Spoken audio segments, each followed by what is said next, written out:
Hello and welcome everyone, this is Dmitry. We are having another network programmability stream. Today we are going to build the network diagrams based on CDP information with Nornir, which is my most favorite network automation framework, and NetworkX, and we are going to use CDP information, and maybe if you will have enough time we can also build STP topology or SPF topology, we'll see. So let's actually, what's on top of mind this week for me? So it's not much. It's only one thing that I want to share with you.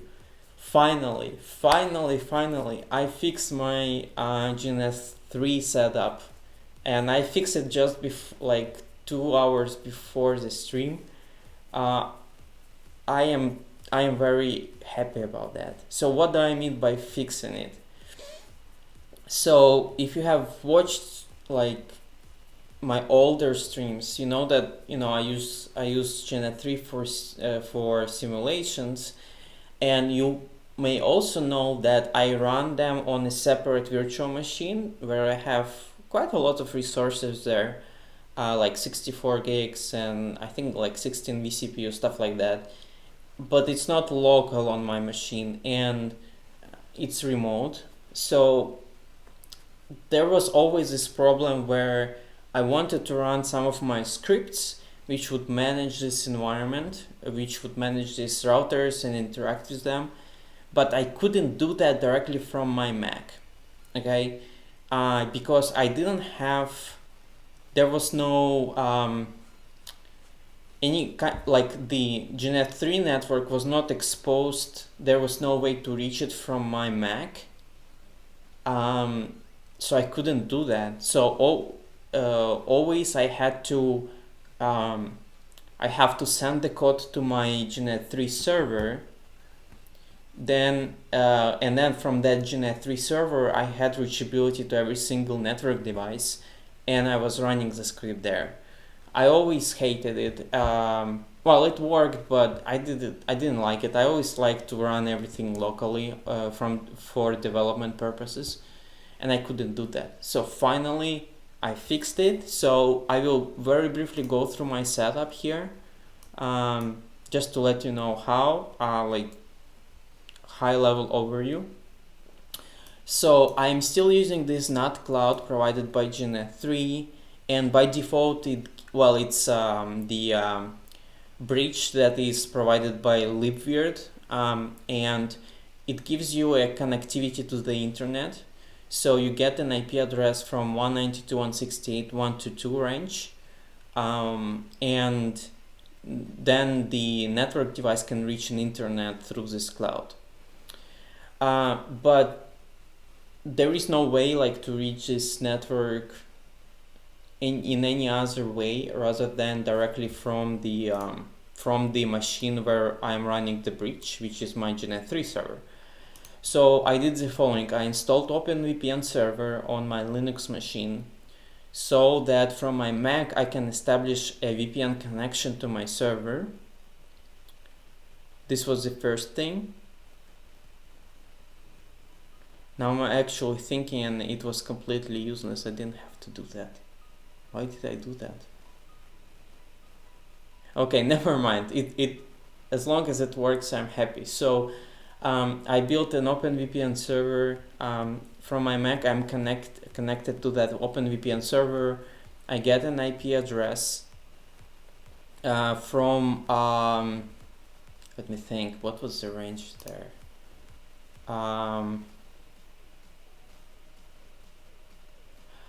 I think it was 172 something, 16253 something, I don't remember. So I get an IP address from that range.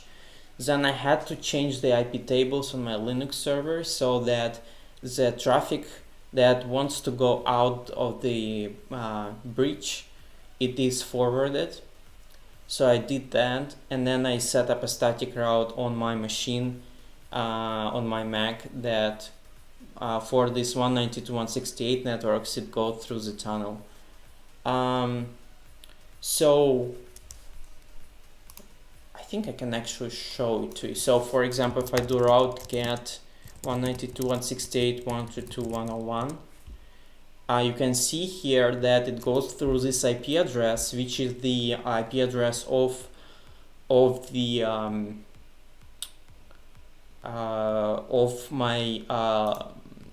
tunnel on my GNet3 server. It goes through this utan3, and then on that machine it's being decapsulated and sent to the network device, and then communication works just fine. So you can see that just a couple minutes before I started recording, I pinged all of my devices directly from my Mac. And for example, I can also do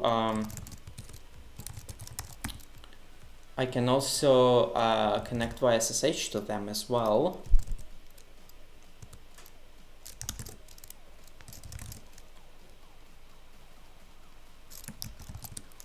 So I actually have complete connectivity from my control machine. So I'm very happy about that.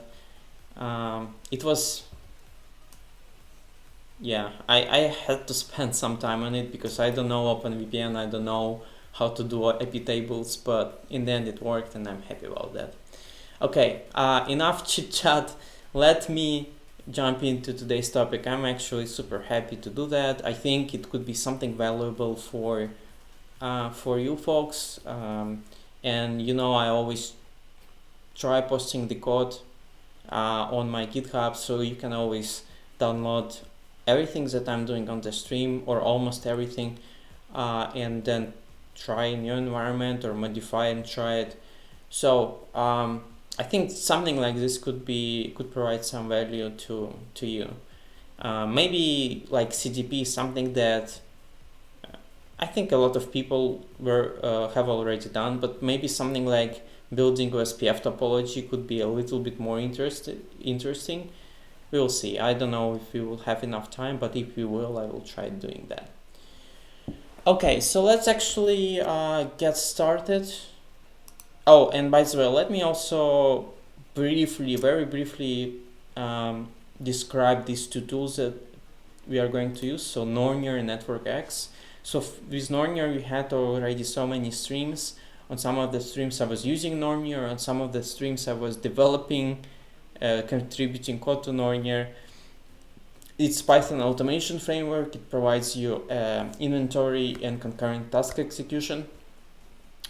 And the NetworkX is a package that allows you to interact with graphs and build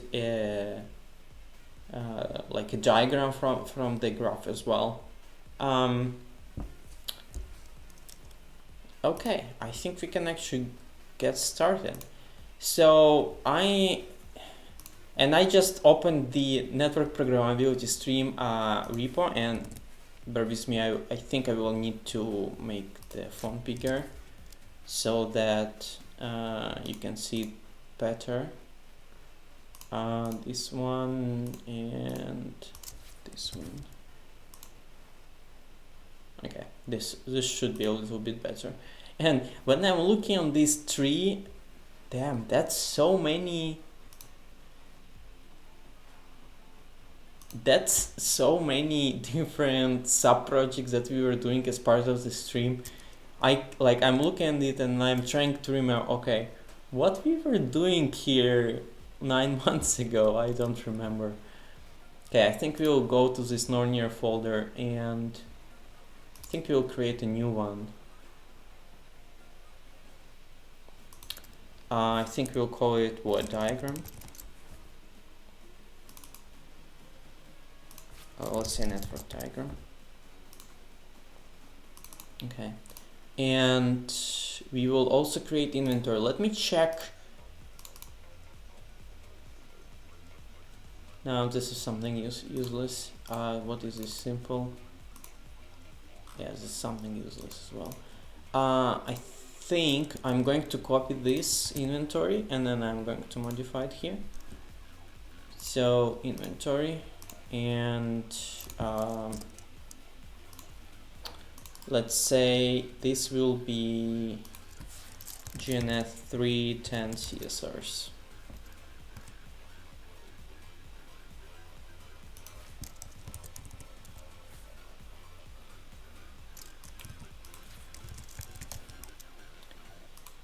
Okay. Inventory 10 CSRs. We need this host YAML. What is going on here? Why this looks like Ansible inventory? I protest. I don't want Ansible inventory here. Okay.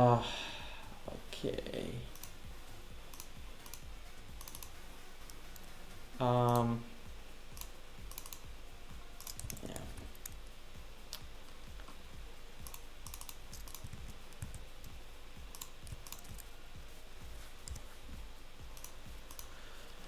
Okay, let me see.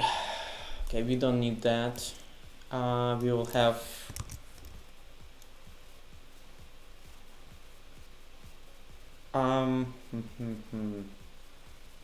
let me think for a moment. I'm going to copy inventory from some other place. Since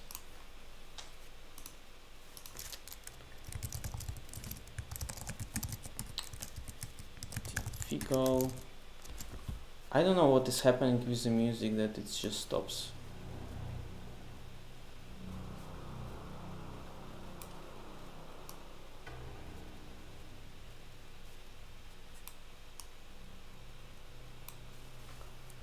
Uh, 3, 6 to 7. Actually, no. It should be 2, 1, 9, 2.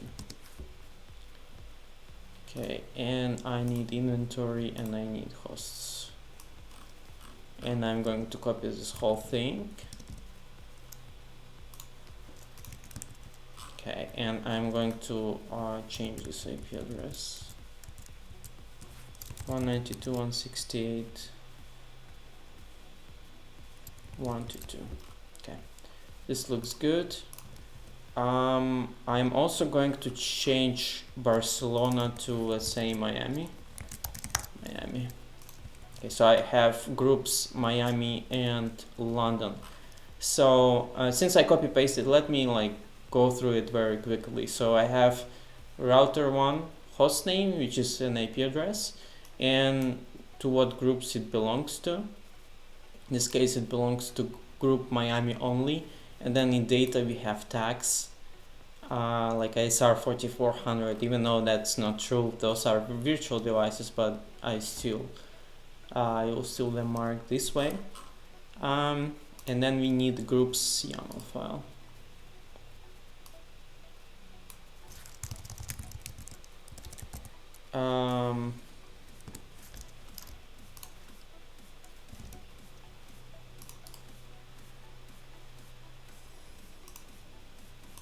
Okay. There's a question in the chat. Do you suggest using libraries or framework like netmiko or Nornir where custom modules for each OS are made and they are limited in flexibility until they are developed further? Isn't it better to use pure Python with something like Paramika? There is no single answer to this. It's really up to you.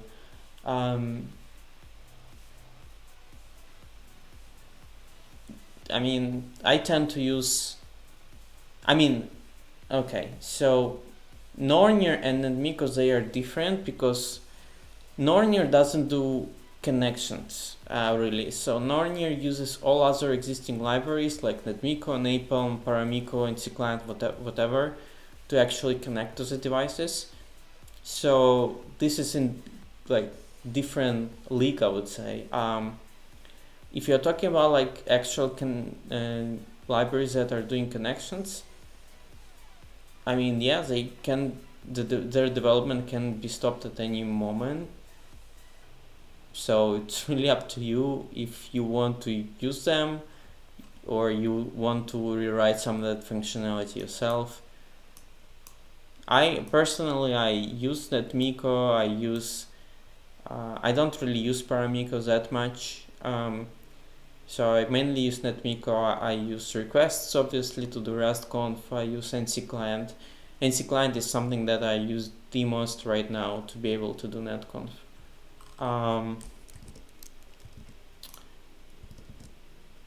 And for the projects where I have to do network automation, I really push like, okay, if you want me to do this network automation, I want this infrastructure to be netconf YANG ready. This is one of the things that I really push if, like, you know, if the project like this comes on my plate.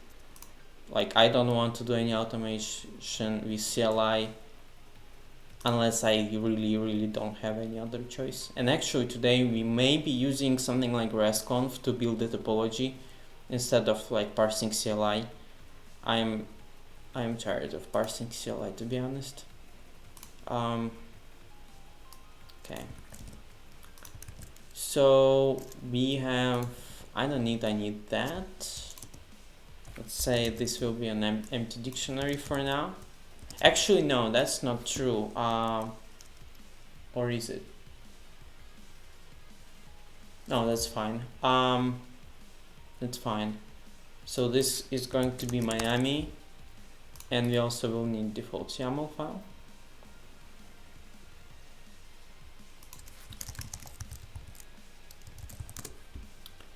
Okay, and it should be what, default YAML? And I think it should be actually with A. And let me also stop another thing. Automatic upload. I don't need that anymore. Rename.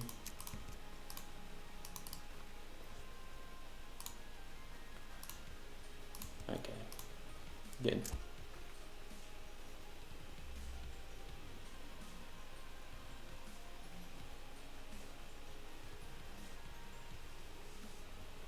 Okay, 10 TSRs, GNet3 default groups. Okay, we have to populate this one. So this one will have username Cisco, password Cisco, and platform. And platform, I think it's going to be iOS.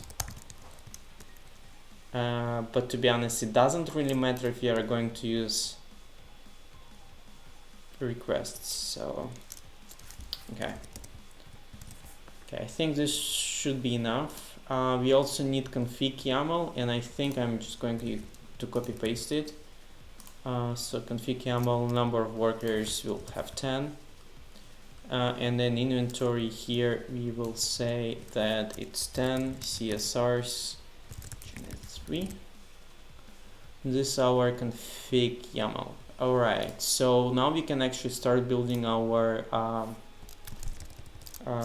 script. So what we are going to call it? I can say just run py, I think, or main py. Let's actually have main py. So def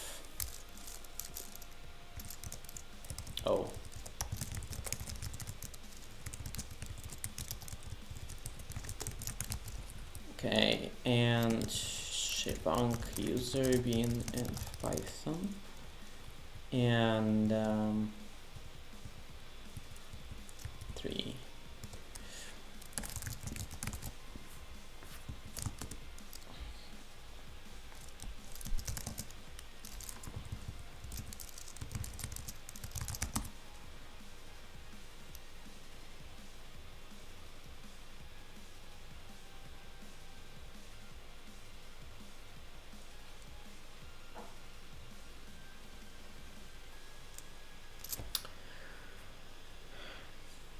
I'm actually thinking of, we will have a conflict with Python interpreters.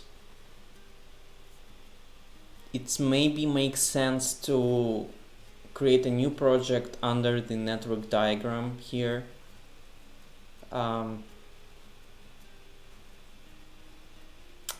because we'll keep getting, it will keep complaining that, you know, it's in the wrong place or something. Yeah. It's going to keep doing that.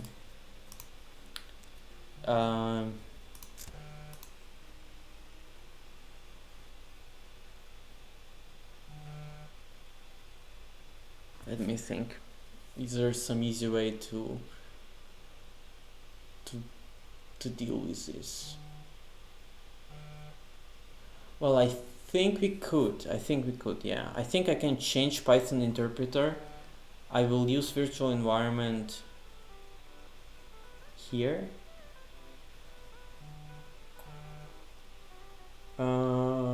Yeah, I think so. It will be better. So I have to go to projects, my public network programmability stream, and then Nornir and the network diagram. So we are going to say poetry init network diagram, Python 3.7. Yes, no, yes. Okay, and then poetry. Okay, what is our Python version? 3.7.2. Okay, so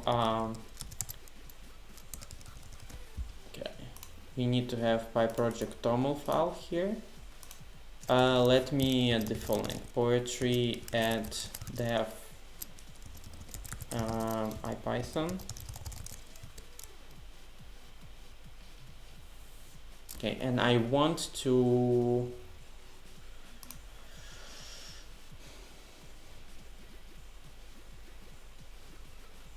find one thing. So Nornir automation Nornir pull requests closed.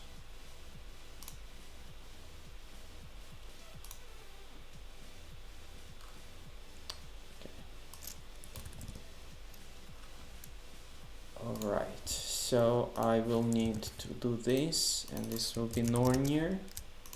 Nornir automation Nornir and the branch develop. Yeah, so what I'm doing here, I'm installing the Nornir from the GitHub from specific branch, because there is some issue that we recently fixed when we are dealing with poetry, so I had to do that.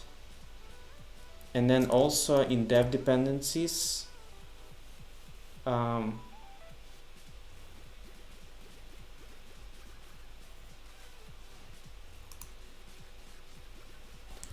will add dev mypy, I guess.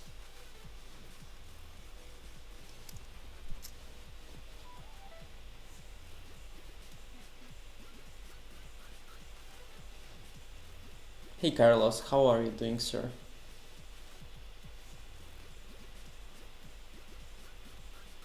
The current project must support following Python versions because Nornir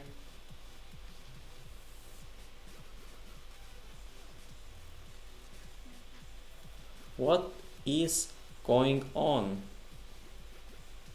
The current project must support the following Python versions.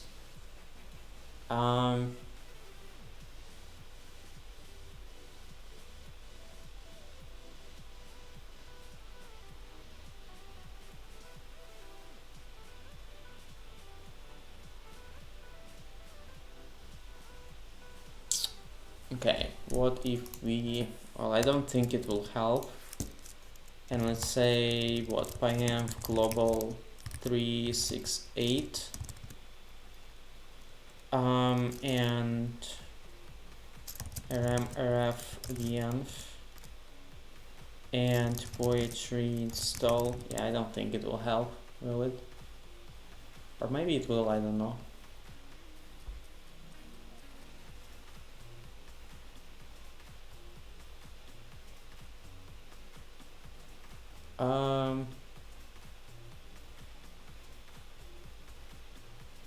Yeah, I don't understand. Every version of Nornir requires pydantic 0.17.0.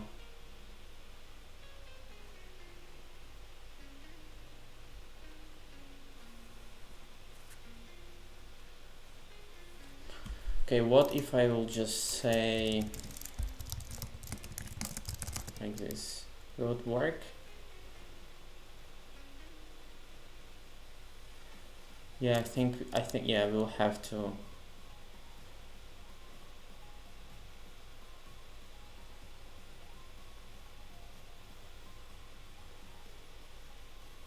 Yeah, I think it will be. Yeah, it seems to be working fine. Are you trying to fix the import Nornir? Could you just rename the Nornir directory to clear that? Oh, I don't think that's the issue because I'm going to run everything directly from the from this folder. So there is a problem with some dependency resolution, but and by the way, we had a stream about poetry couple of months ago. So if you go to, and I actually think this was one of the most educational streams that I have ever had on this channel. So if you go to meet TMF Gold Poetry, I think. Yeah, this one. So Python project management tools, virtual env, pyenv, pip tools, pipenv poetry.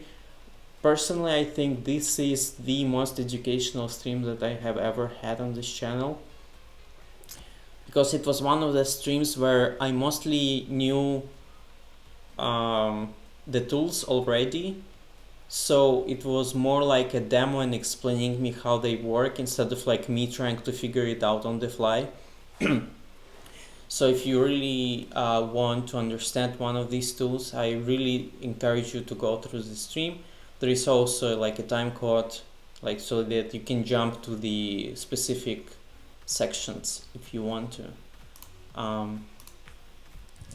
Okay, this worked. Yeah, I think we should be fine now. Yeah, I was the poetry was the last tool there, so it was the last 30 minutes there. Okay, I think we are good to go. Do we need only poetry? Okay, we also will need requests. Do we need requests? Actually, no, I don't think so. Okay, for now we should be fine. So there is now another piece, which is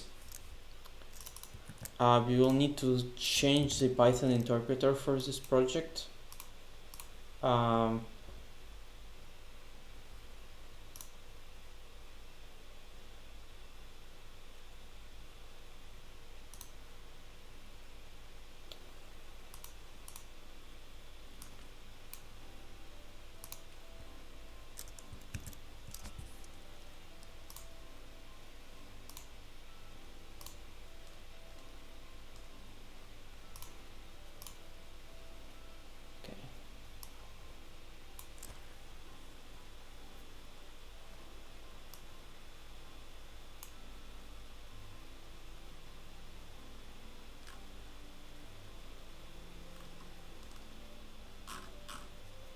All right. Okay.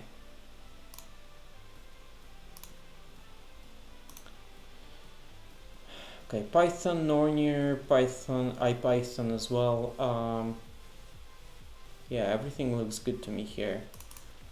Why? Oh, okay. So with init Nornir, and we have to specify our config file. So it will be config YAML as nr, and we will say what else? We have to from Nornir plugins functions import print result. No? Where was it? Functions. connection tasks. I don't think it was tasks. Text port. Okay, I have to look it up.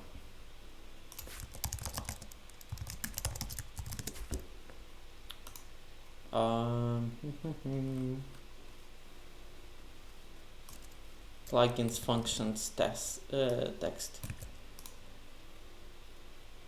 Okay. So, and we will say result is nr run. We will also have to import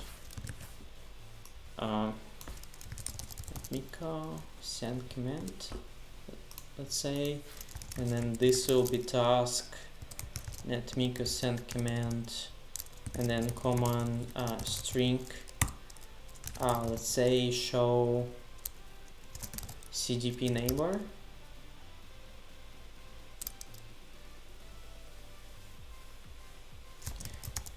Neighbors.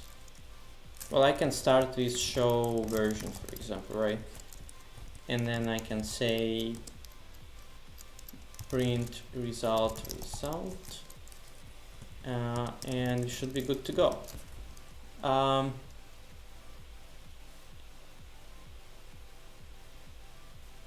Mithril, hello there. Sorry to hear that it's freezing in Athens, or you are making joke here. Let me check. I thought it's only, oh, it's actually, yeah, it's quite cold, chilly, I would say. I can relate. Right now we have, in where I am, we have 2 degrees, and yesterday it was freezing as well. I really need warm weather. I hate cold weather. It just drives me nuts. Question in the chat, what are you doing? Fair question. So right now I am setting up Nornir, which is Python automation framework, to be used with my network. So like as a first step, I am just checking if like Nornir works with netmiko. The end goal for today is to be able to build the network diagram based on CDP information. This is our main goal. And there are additional goals to repeat the same with spanning tree and or PF topology. Yeah, this is what I'm doing. So, Javi, hello, how are you doing, sir? Getting some rest today?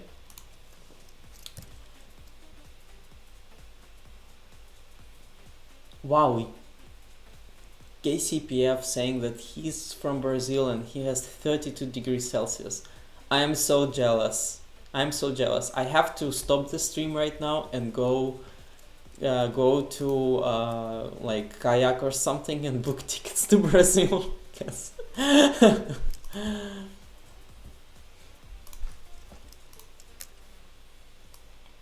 Okay, so let's check this out. I'm pretty sure, unless there is some weird import error or some connection problem, whatever, I'm pretty confident that this will work just fine. So what do we need to do? So we have to say poetry run python main py, I guess. Yeah, didn't work, did it?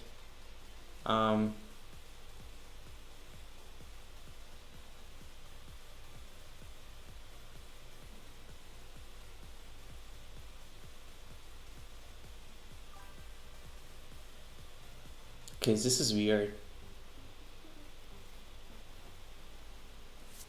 It's complaining about the config. Oh, yeah, I remember now. This is from 1.0 on the config format. This is incorrect. Incorrect. Let me get the docs again. Configuration. Okay, so it should be core and then inventory plugin, yeah. So it should be like this, plugin. So plugin and then options. So this should be what did I do? Options, and now we just do this. So core, inventory, plugin options, yeah. So, and I think this should work now, hopefully.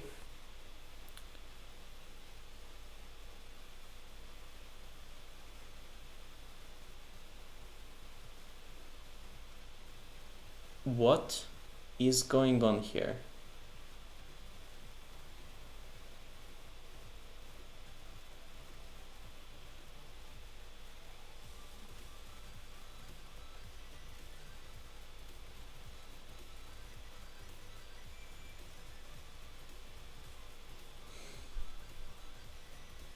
Why it says device type, not in platforms, in netmiko, not in platforms? Is it because, should it be Cisco iOS? I don't remember. I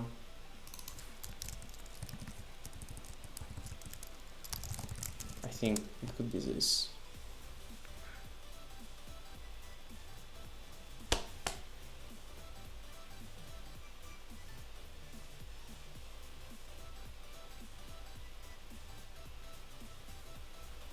Okay.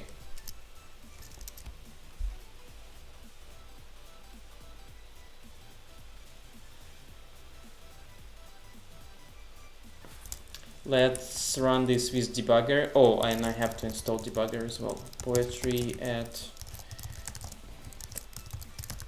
dev iptb.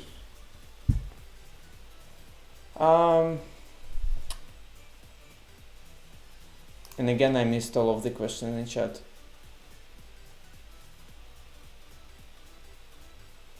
Thank you so much for kind words, JV and Fun Behave. Thank you so much.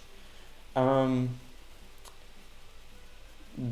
question is, there's another question from Mithril. You prefer PyCharm over Atom? Yes, absolutely. Well, I don't even have Atom anymore on my computer. I do have Visual Studio Code, and I still prefer PyCharm for all of my projects. I think it's just superior IDE. But if I need to do like something quick, or it's not necessarily a Python project, for everything else I use Visual Studio Code. Is this a pro version of PyCharm? Yes, it's pro version for PyCharm.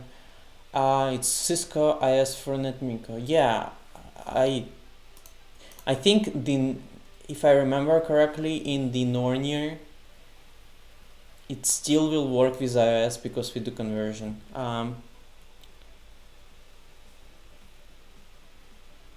It's on Mac, check the window title. Oh. Check the window title when it has focus. Have to study for a test. I will have to catch the rest on the YouTube. Good luck with your test. I really hope you will pass it. Doesn't need to be in quotes. No, it doesn't have to be. YAML. YAML does it for you. You do not have default YAML in your inventory. I do have my default YAML in my inventory, but I think you are actually right. I think it should be here, and this is the issue. So let me double check. I think it was defaults file or something. Let me find it. So code develop Nornir plugins inventory simple first. Yeah, defaults file. Yeah, that was the issue. I forgot specifying that defaults file is in a different place, so it should be like this. Defaults YAML. Yeah, I think this was the issue. So okay, let's. Oops. Sometimes I lose my AirPod from my left ear. Yeah, here we go. Thank you so much, Fallen Arc. It's actually very funny considering that I am one of the maintainers of the project and I couldn't figure it out for a couple of minutes. That was weird. Okay, let's do one additional thing. Since I started using netmiko, I don't think we are going to use netmiko later on here. I would like to use RESTCONF for this. I think it will be so much faster. But still, we can use the use TextFSM parameter in netmiko, which appeared some time ago. So if you do use TextFSM true, it will also parse it for you, but I have to double check that you have to export the environmental variable there. It requires net TextFSM, I think something like this. Yeah, here we go. And I will have to stream. I have to go to projects, others, and I will have to git clone NTC templates.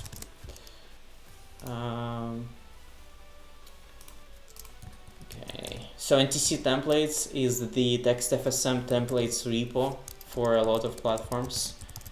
So I have to do it here. Then the next piece is I will have to export it. So I have to say export. Where's this?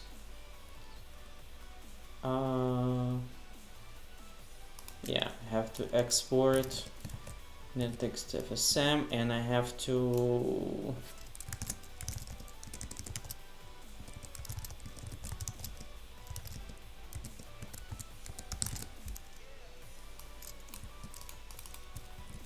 okay, and then this is, yeah, okay. So if you do this, and then so I pointed this variable to the where I git clone the NTC templates. Now here I have use TextFSM true, so now I should get the poetry run Python main PY. So now I should get structured data.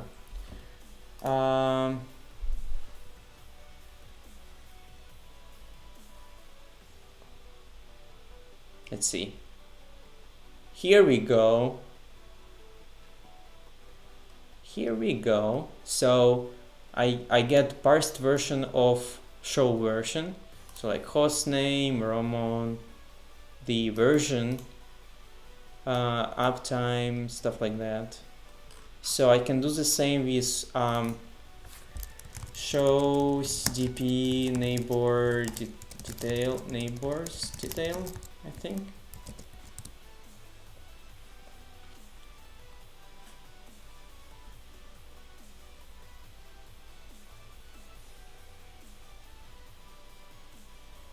Here we go. So now we get the structured output from the show CDP neighbor, which I think pretty awesome.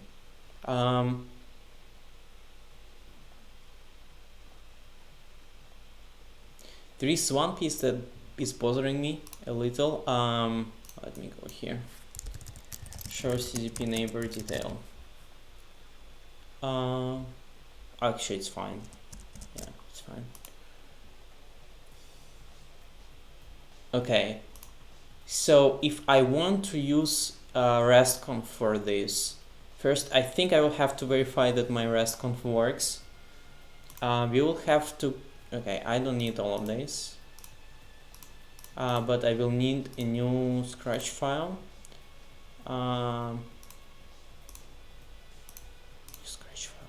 Okay, and this will be like bash, and move right, and this will be our curl.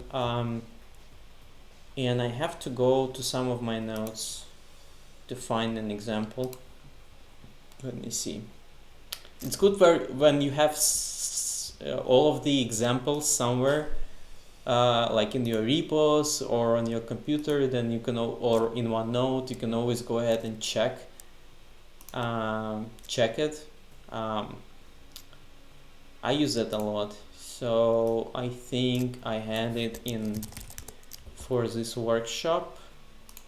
Yeah, I had it here.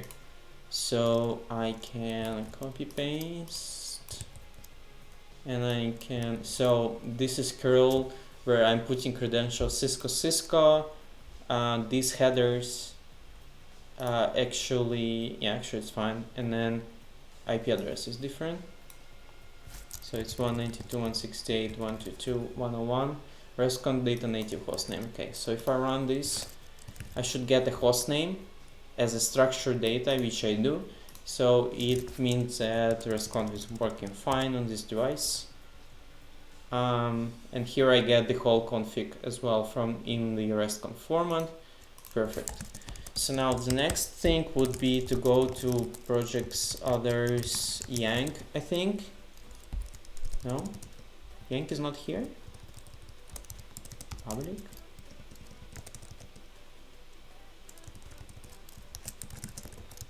Projects others. Yeah, Yang is here, so we will do git pull. And we go to what? Vendor Cisco XC 1610. Okay, 1610.1 LSLA, and then we have to find let's say LDP or CDP. You know what, let's actually do LDP. So that, you know, it may be used by more people, I think. Now the only thing that I will have to do is I have to enable LDP, and I don't remember on top of my head. So Cisco enable LDP, configuring LDP. Let's see. LDP global state. No.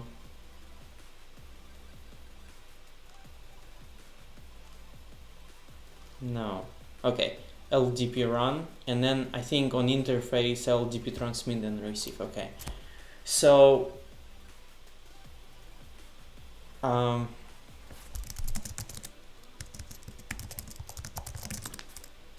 okay. Let me do that. So we will need another Scratch file here, and this will be plain text. So conft LDP run interface gig1, LDP transmit, LDP receive. Then we will have to repeat it for 5 interfaces, because on some devices there are 5. And actually we will not do it on the interface 1, because it's management interface. I don't need it there. And then NBR. I think this should be fine. So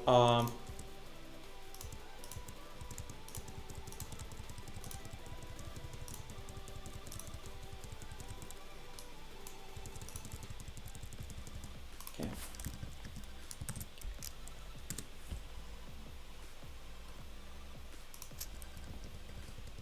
Okay, I think it worked. So let's say, I don't remember command, show LDP something, I guess. Neighbors, detail. Okay, yeah.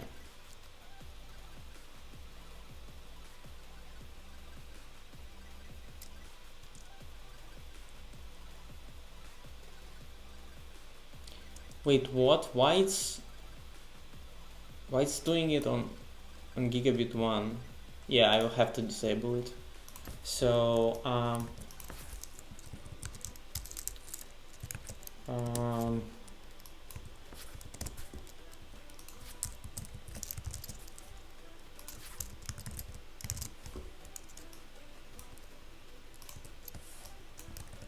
okay.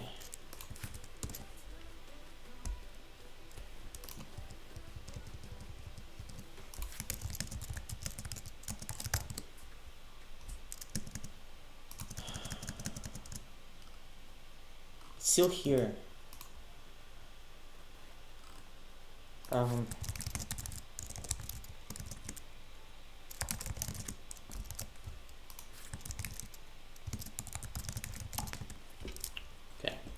Let me see if there were any comments in the chat because I completely, well, I was focused on doing this. Okay, good thing about NTC templates is if it doesn't work, you can create one that will work for unit. Yeah, I agree. That said, I don't like TextFSM in general. Like, I mean,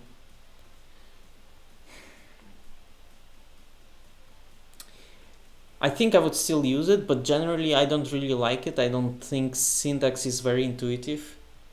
So I tend to reuse, you know, like I tend to reuse something that exists, and if it doesn't work, I will like hack it and make it work.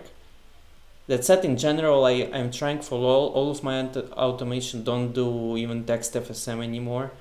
I try doing everything in netconf and RESTCONF so I don't have to deal with regular expressions at all.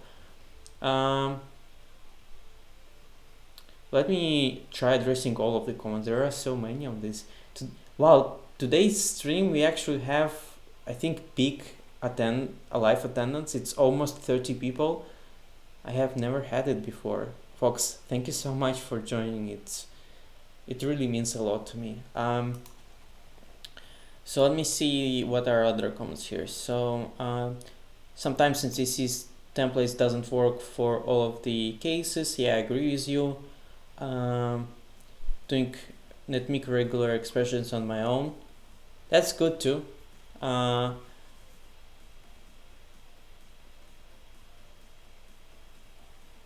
So you get structured data from the output. That's impressive. Yeah, I mean, I really like that they have right now the Kirk buyers added this thing. It's so much easier. The code looks so much cleaner as well. But with text you have, but with NTC templates it will auto detect the right template. Yeah. Good thing about NTC templates. Check it out. Yeah. Let me see what was the link about the reports. I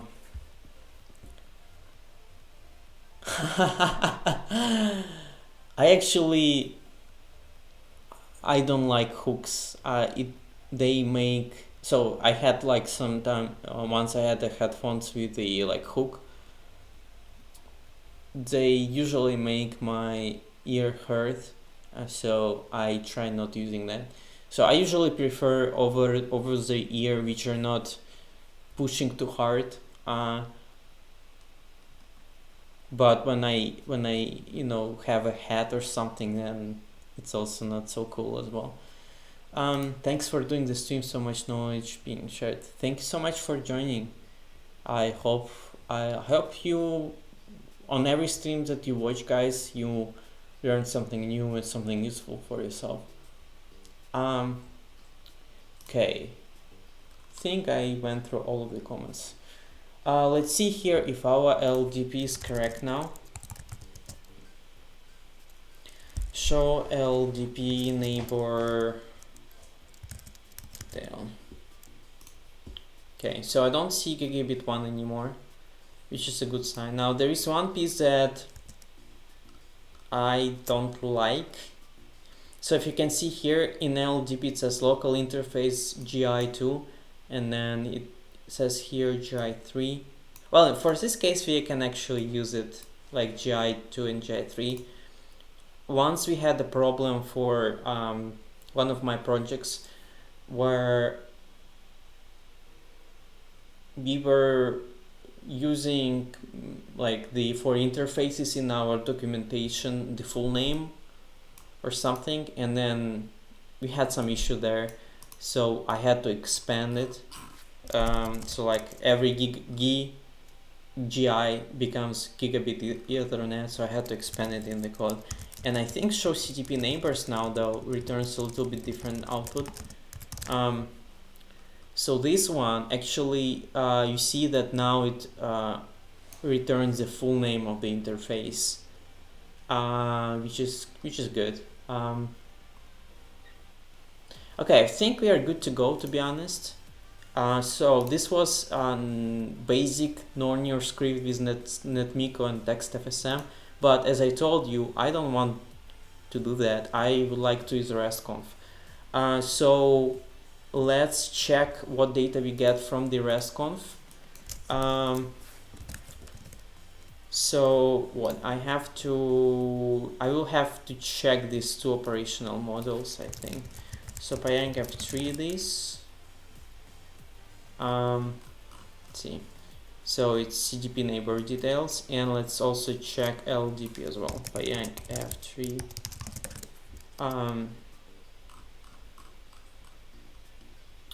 LDP entries. Okay, so let's check both of them. So let's say what's going to be, I think it's going to be this, and this. Okay, so let's go ahead and run this. Okay, the first one was LDP and the second one was CDP. Okay, so this is what we got from the LDP, and I think it would be better if I copy paste it.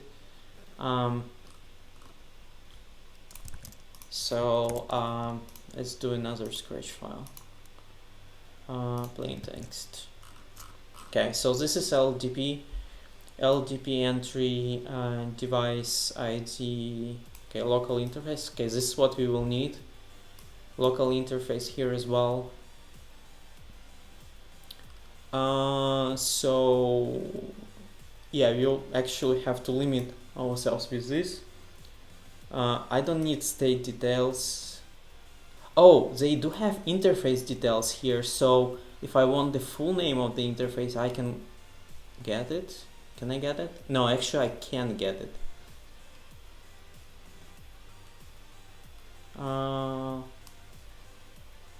Actually I do. So it lists to me every single interface here, and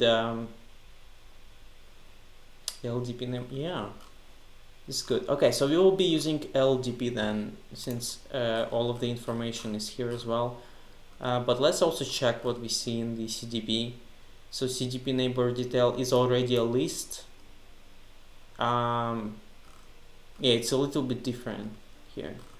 So it's just a list of every entry. Here it's grouped by the well, this one is not grouped, but this one is grouped. Is it grouped? Yeah, it's grouped by the interface name.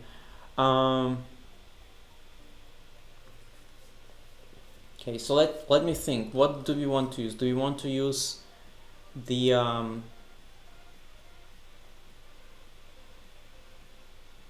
I think we will want to use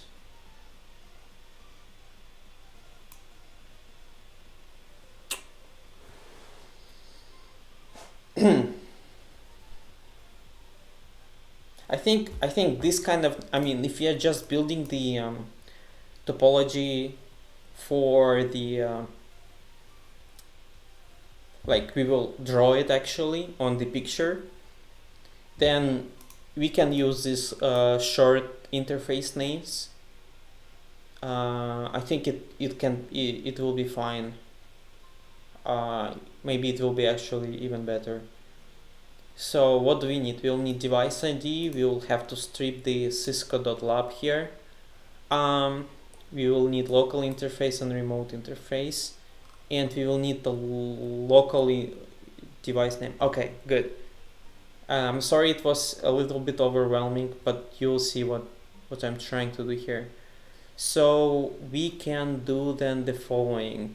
We can say here LDP entry, I think.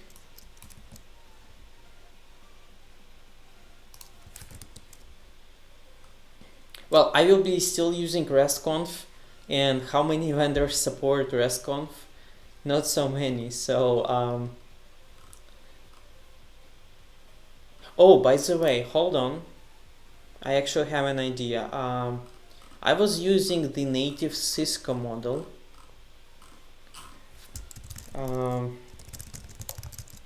but I think there is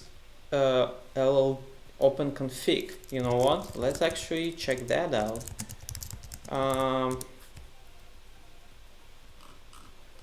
I mean, if it's OpenConfig, then it has much better chance on interoperability. So it should be LLDP state, I think. Yeah, let's try one more. So this will be LLDP state. Okay. No, this doesn't have anything, to be honest. So it really has like local information here. Doesn't have anything.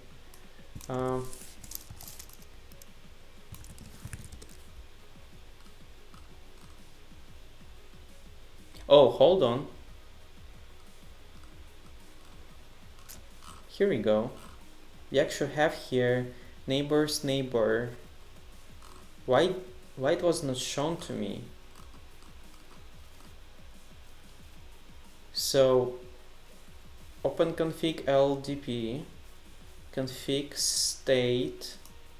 Oh, it was under interfaces. Okay, so it will be interface, and then for every single interface,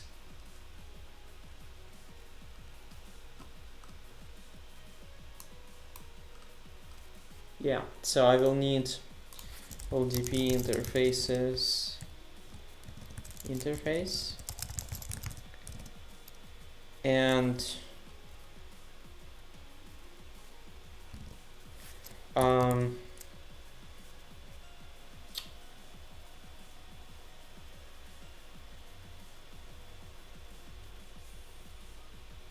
LLDP interfaces interface, and I would like to filter the information that is being received here.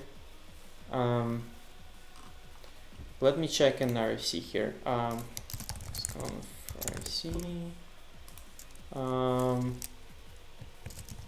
query parameters fields. Okay, fields equal, yeah.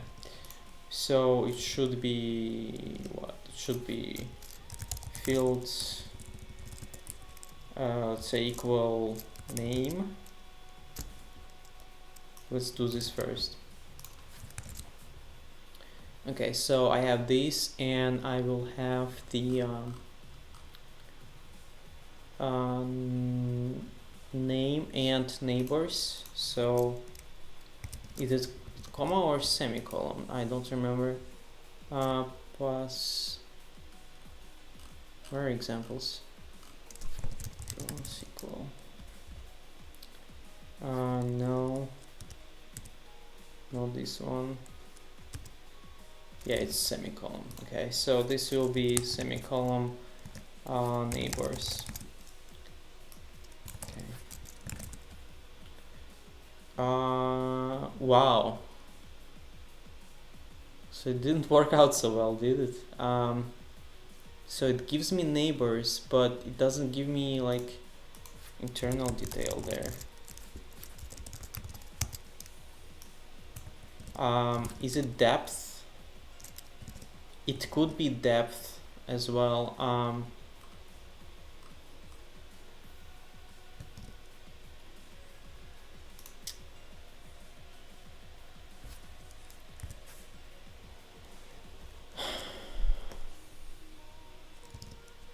I actually don't know why this is not giving me exactly what I wanted to.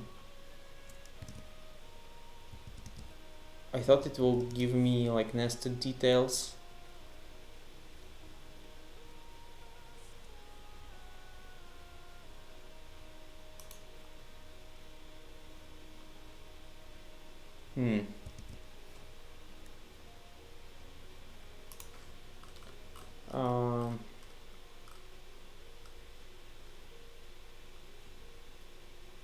I mean,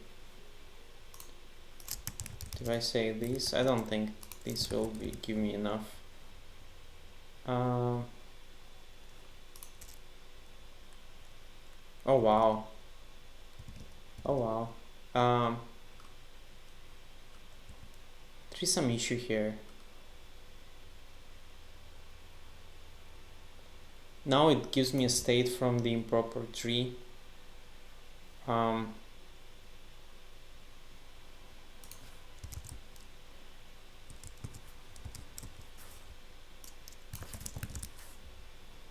Yeah. Well, I think, yeah, that's fine. I will just do it like this. I will just keep it like this. And then I will just sort it in the code itself, so it should be fine.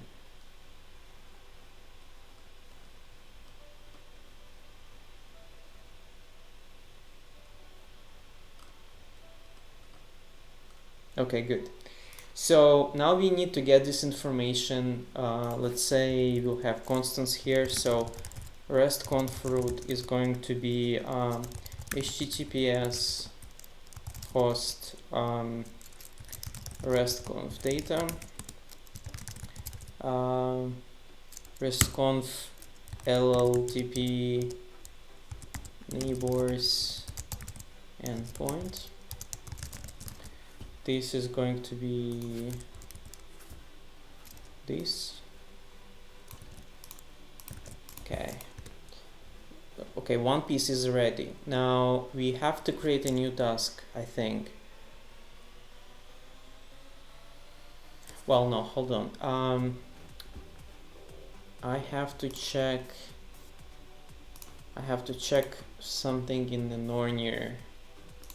So Nornir plugins, connections, no, not connections, functions, text, no, tasks, APIs, HTTP method, yeah. So, and then HTTP method, and then I can pass any keyword arguments here, and I erase for status URL method.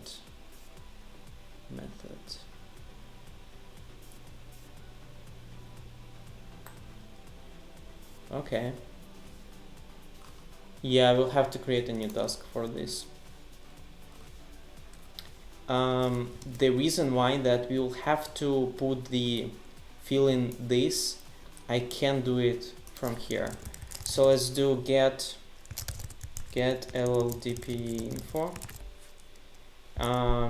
And this will be task, and then we'll say URL is equal to RESTCONF root plus RESTCONF LLDP neighbors endpoint, and URL is equal to URL format, host is equal to task host name. Okay, then I can actually use request library here. So poetry add requests.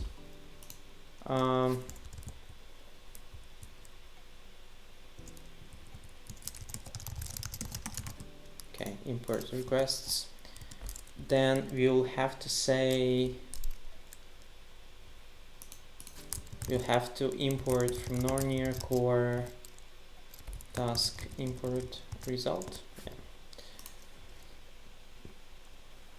Okay, URL RESTCONF root RESTCONF LLDP neighbors endpoint URL format. We also need headers, so we need headers, and this will be two things. So this will be this. So accept. And then this will be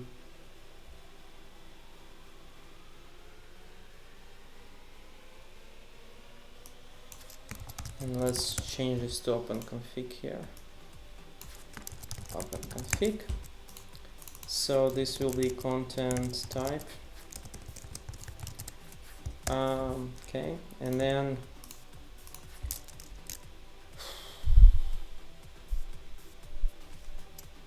yeah, let me think. Yeah, so we will have result is equal to requests get URL headers is equal to headers, and authorization is equal to task host username and task host password. Now there's another thing, we'll have to say verify false because it's self-signed certificate. So Python requests verify false. Yeah, it's verify false. So verify false. Okay. Then we'll say this will be response. This will be response raise for a status, so it will raise an exception. Okay, there is additional thing that I want to do. Poetry add black, and then wait, what? No.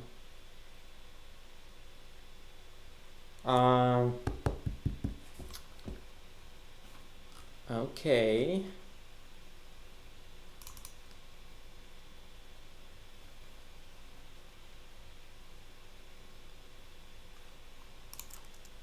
Poetry black allow pre-release.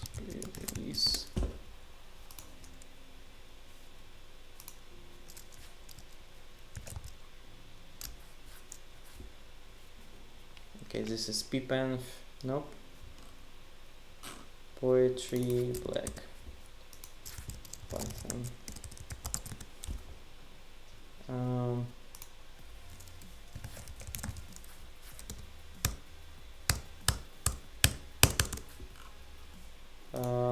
Nope, not this one.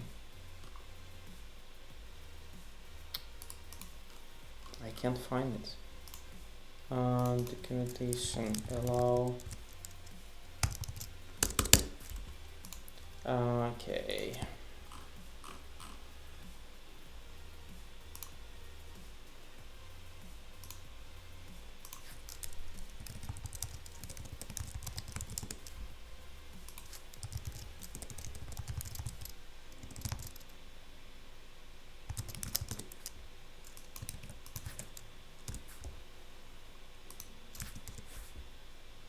Yeah, here we go. Okay, so then this should change to black.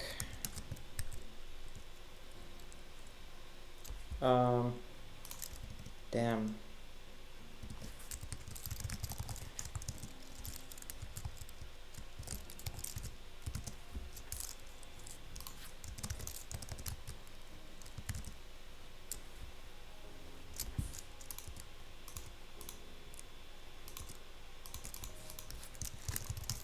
I hope so.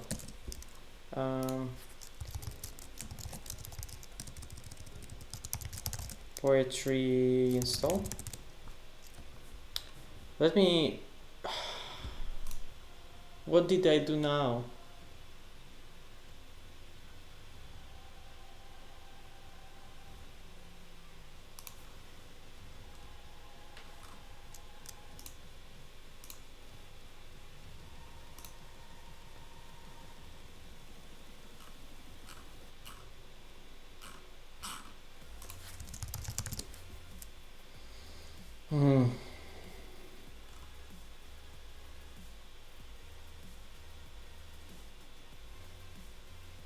Oh, it should be equal.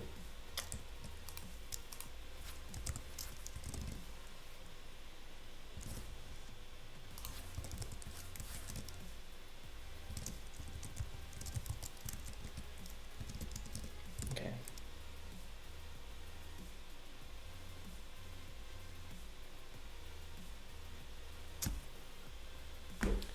Network diagram depends on black, which doesn't match any versions. Version solving has failed. Are you kidding me?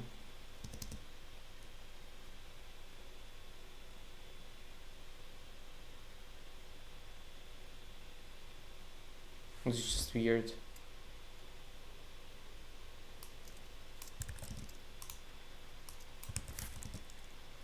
Super weird.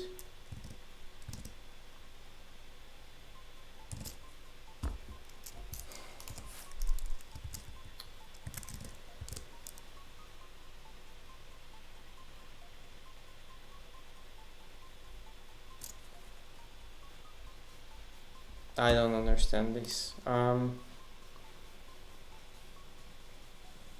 Okay, let me do the following. There are a couple of my internal projects which I can't show to you, so I am going to check what was the line that I had there. So new window. Just give me 1 second here.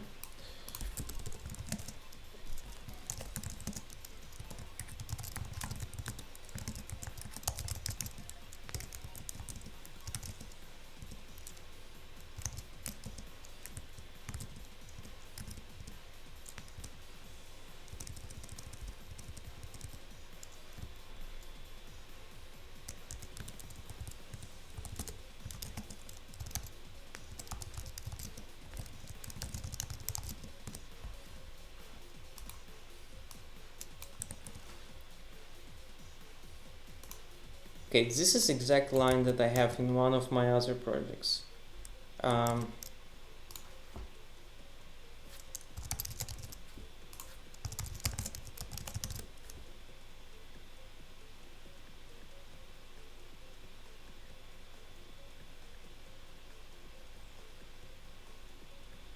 Okay, finally. Allows pre-releases, not allow pre-releases.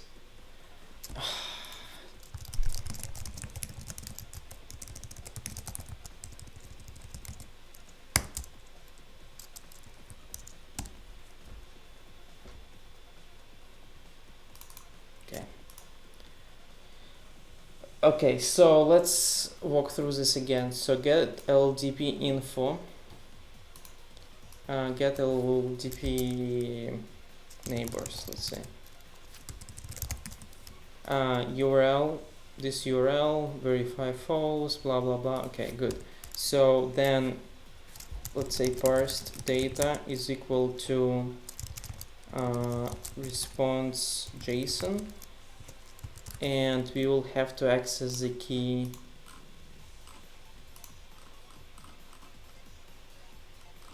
which key? This one, right? This key.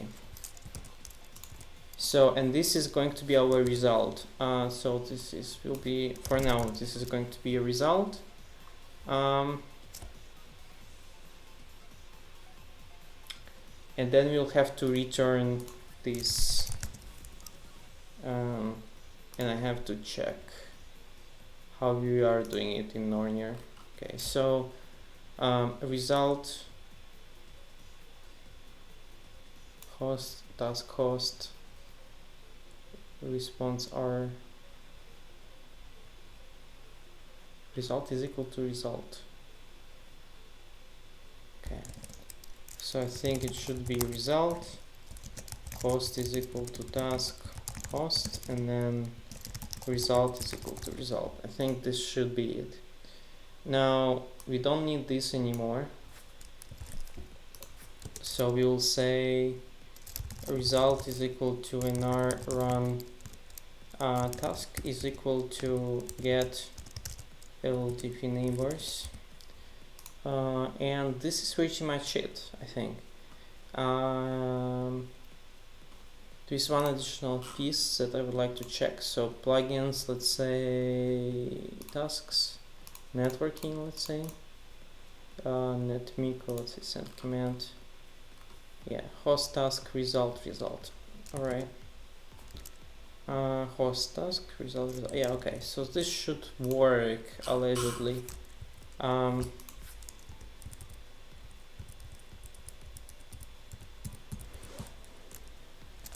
What I'm doing?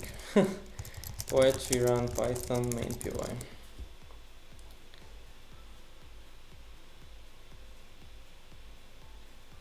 I have to silence the warning.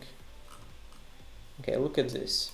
So now I am able to get all of this information from every single device. Now we will have to parse it. Well, not parse it, but it's already parsed. We have to do that data transformation a little bit. And also I would like to kill this as well. So request silence.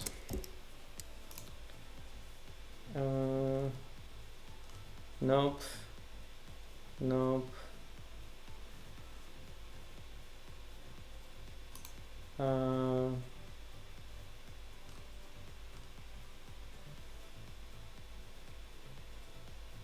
Yeah, okay. So I have to do this here.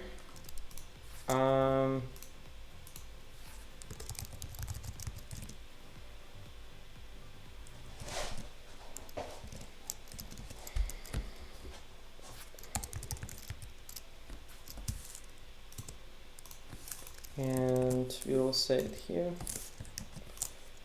Okay, this is done. Now there are another piece that we'll have to do. URL disable warnings. Yeah.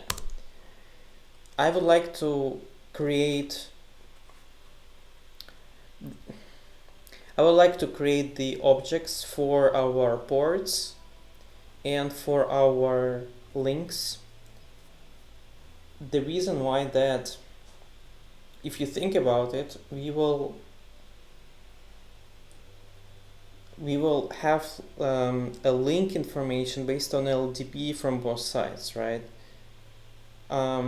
So like this device will say that I'm connected to this device, and that device will say I'm connected to this device, right?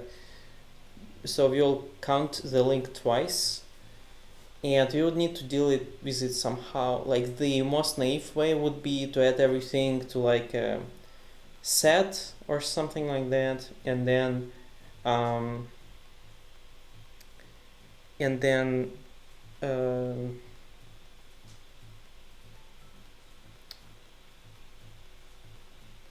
well, no, we could add it to dictionary, then sort based on like which device is the first, which device is the second. We could do that. This is the most naive approach. I think it will be a little bit better if we create classes for the interfaces and for links. We'll specify rules when we say, okay, if you give me this link and I have this link, those two are the same links. We can do that as well in objects, and it's so much easier to interact with the objects from my perspective, but it will require us to do some work. So let me do the following. Let me think. I would like to create interface class, and I would like to create the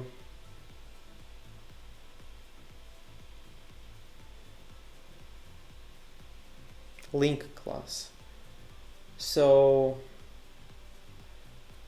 I'm trying to figure out if you want to use, I don't know. Okay, let's just start doing it and let's see where it takes us. So interface py. So this will be class interface, and the interface has two things, right? So interface has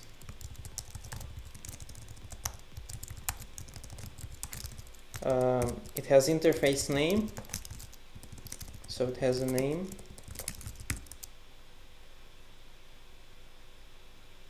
and this will be string. And then it also has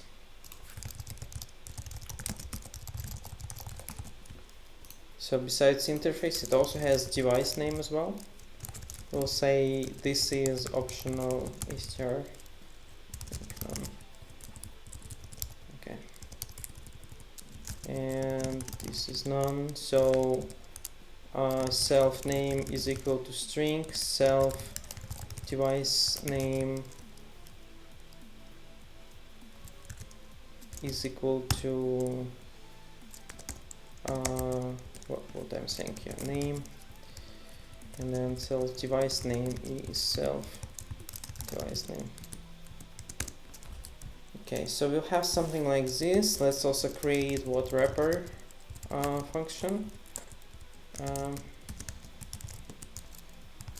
So for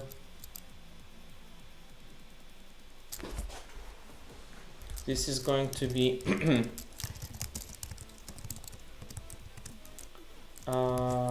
self class cool name. Name is equal to self name R, and then device name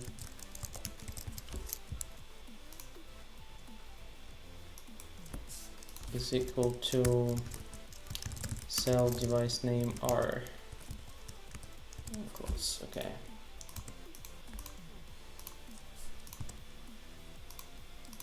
Okay, cool. And then we'll also have str, which will say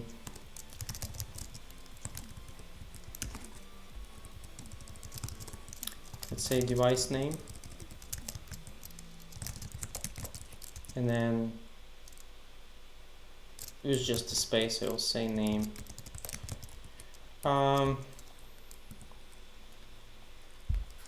Okay.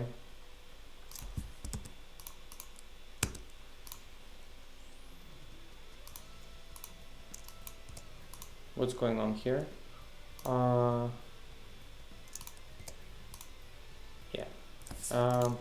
Self.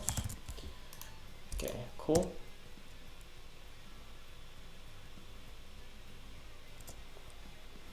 Why it says is not used anymore? Oh, yeah. Okay. So this is our interface. So it represents like local port on the device, right? Now we have to create a link.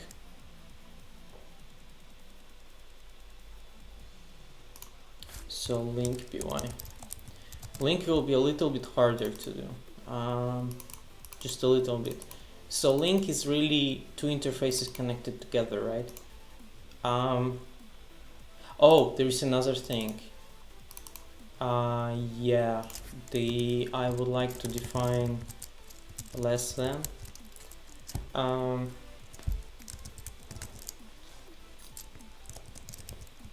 It's a bool, I think, right?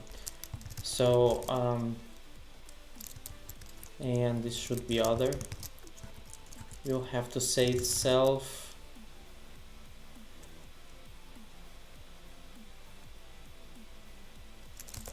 name self. Actually, no. First self device name, and then self name, and then other device name, other name. You may be wondering why I'm doing this, but this is super important, because if you think about the link, right? The link is connection between two interfaces. So when I pass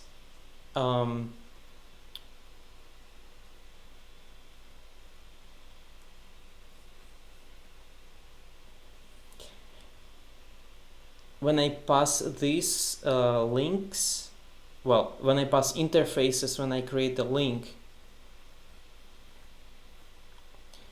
I should be able to like sort them correctly. Let me think. Do I even make sense? Because I don't think I do. Basically, the main reason I'm doing this, so that when we have a link saying like interface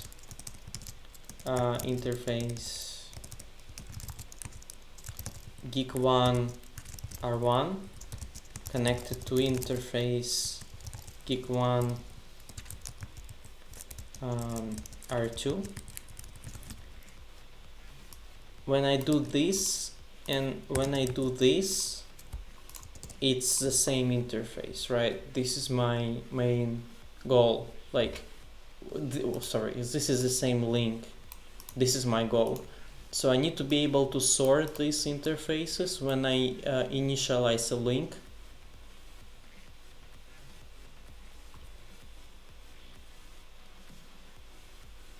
Yeah, okay.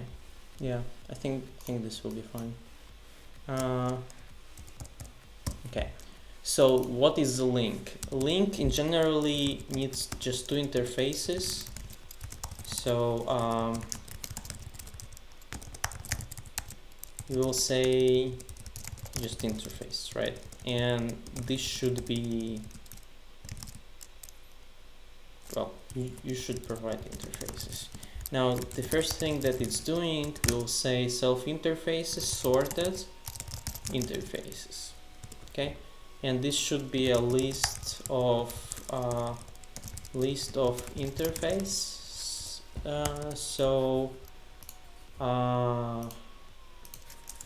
From typing import list, and from network diagram network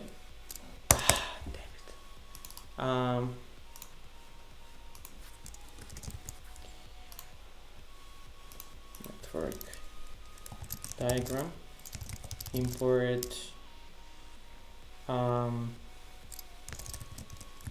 interface. Okay, cool.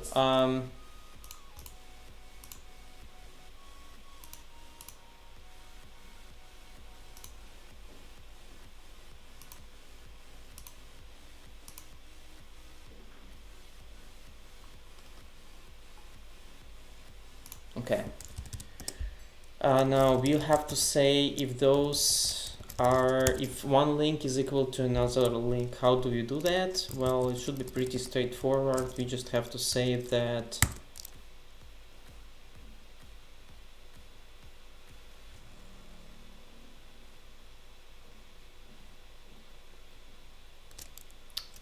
equal. We will have to say that self other bool for for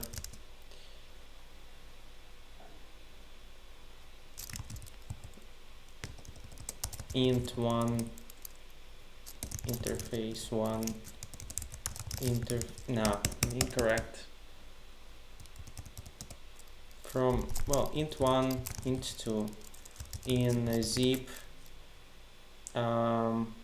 self interfaces other interfaces. We have to say that, let me actually double check this. So this will be poetry run IPython. What I'm trying to do is, what is going on?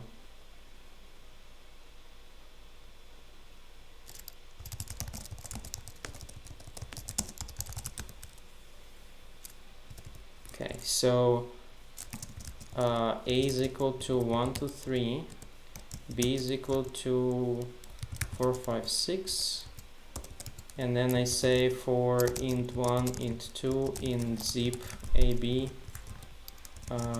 print f int1 int2. Yeah, okay, this is fine. And here you'll have to say, yeah, this is incorrect. Return all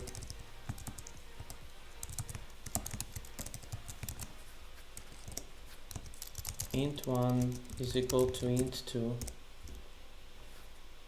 for, yeah, okay.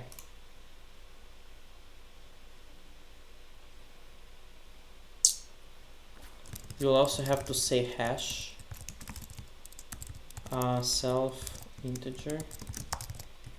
This will be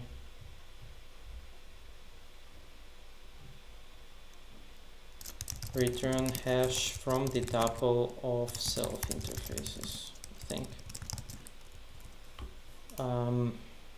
Yeah, I think so. I think this should work out.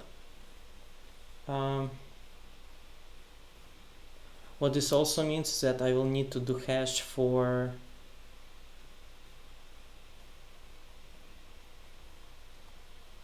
for the interface as well. So I have to say here equal self other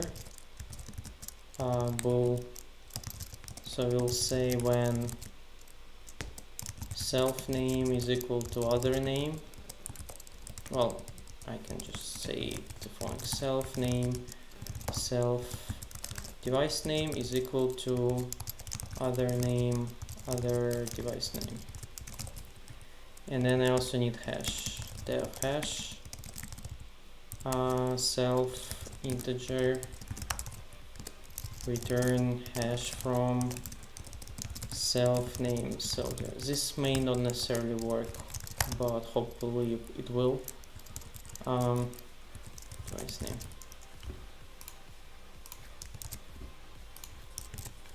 Okay, and link stop. Yeah, let's see if this works. Okay, so we have a link, we have this, we have that. Well, actually, let's also do what? Let's also do a string as well here. So we'll also say that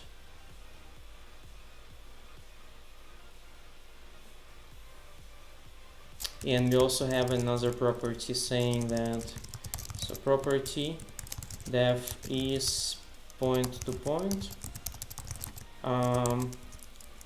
bool, and we'll say that return self interface length of self interfaces 2, right? And then this one we'll say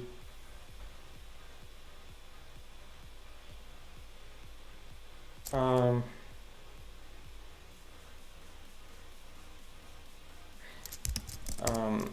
result is equal to empty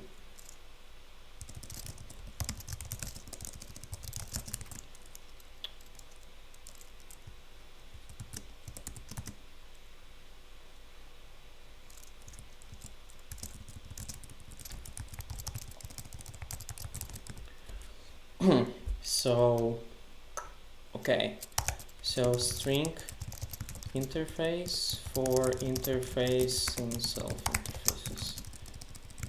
Okay, I think we are good to go here with object model. I'm a little bit bothered by this. I am not sure why it says invalid here. Are you kidding me?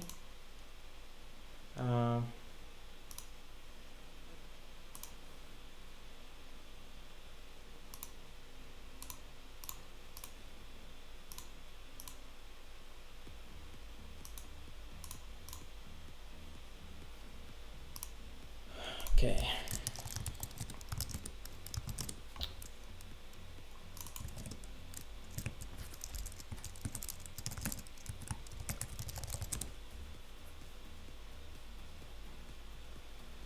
Oh, right.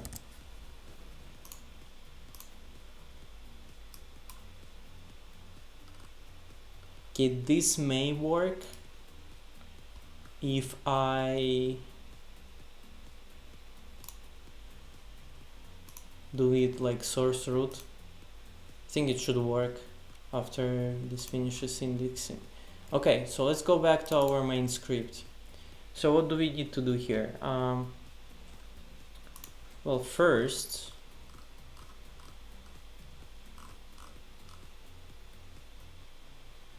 we have to analyze the data here. So here we will get this one first. This will be our interface name. No, I don't like it anymore. Damn.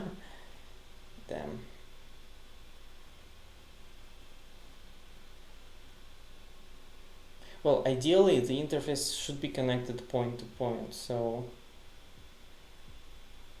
this should work.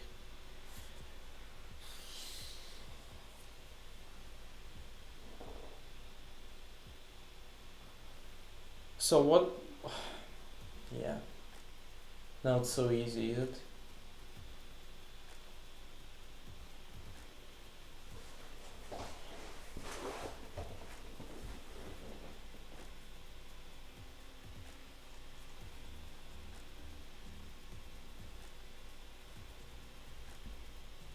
Okay, so first we go through every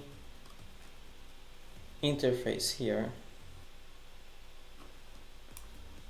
We take this, and then we also need to go through every neighbor on that interface. We will need to get this,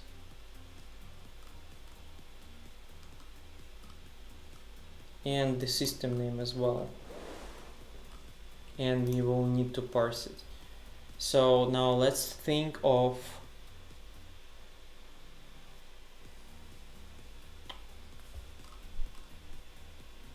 I think I can do it directly here. So let's do update LDP neighbors here.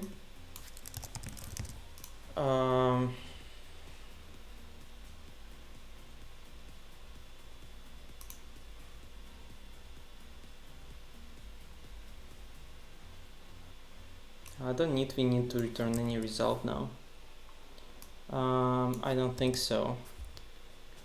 But we will need to say print on our inventory hosts, let's say R1 data. Okay.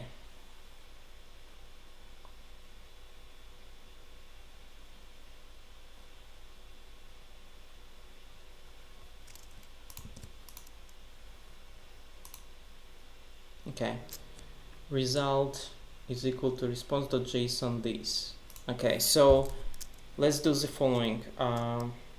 Device name is equal to task host.name. Then name.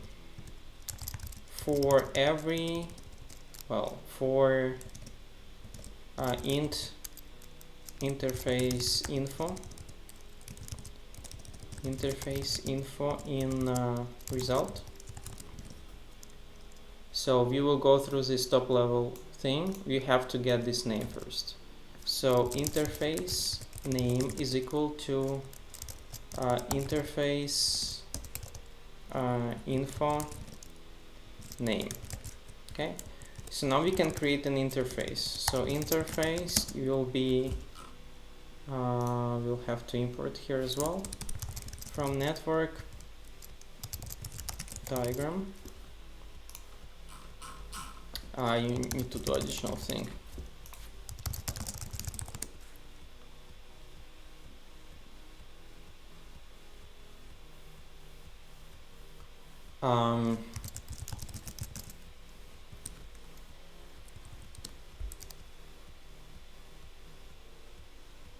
Yeah. Okay, from network diagram, interface, import interface, from network diagram, link, import link. Okay. Good. So here will be interface. Well, we say interface name and device name. So we have this object.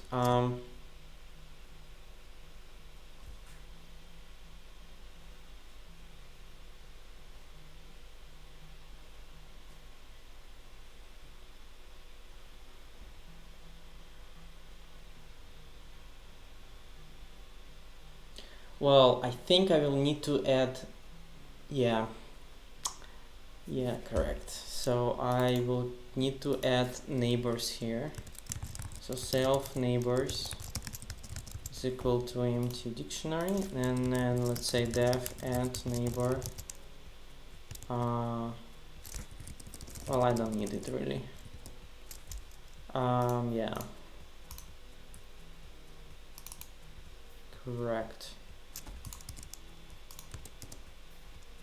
Okay, so the interface is created. Then for neighbor info in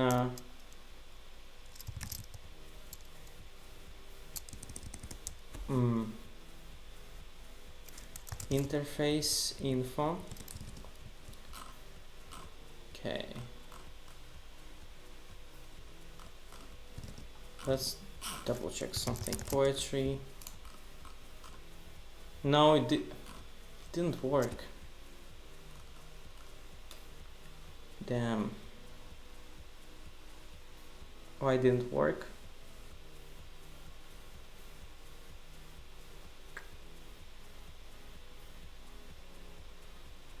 What did I do here incorrectly?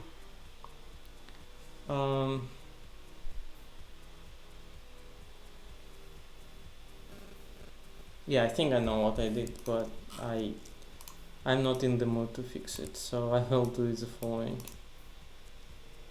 Even though I don't really like it, but we'll just have it like this: from interface import interface, from link import link. Here we'll say from interface import interface. Okay. So then main py, we go under the neighbors, the neighbors.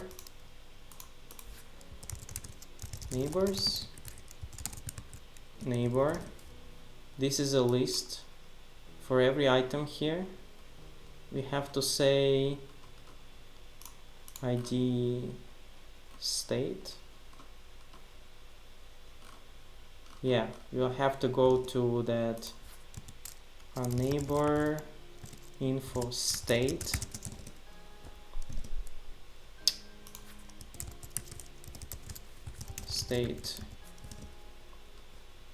You folks are very quiet right now. We had so active chat like an hour ago. Let me know if you have any questions or some input. Okay, so state. Okay, we will need this thing. So we'll have to say remote interface name is equal to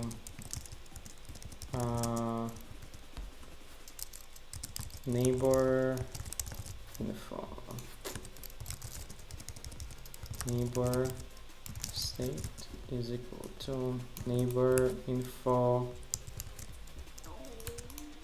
state, and then this will be state port description,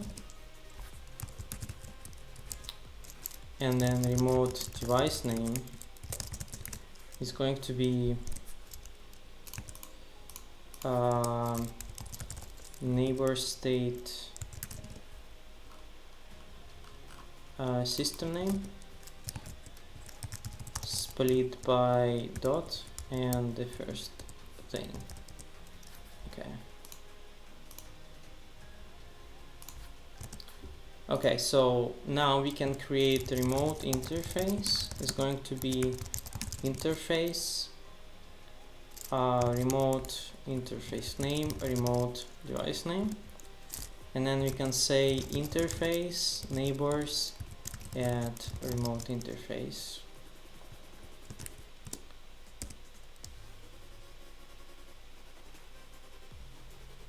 Okay, so after we did that, we can say task host data, let's say interfaces. Let me think if it should be a dictionary or a list. Should it be a dictionary or a list?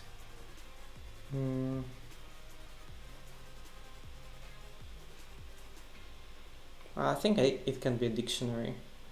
So this will be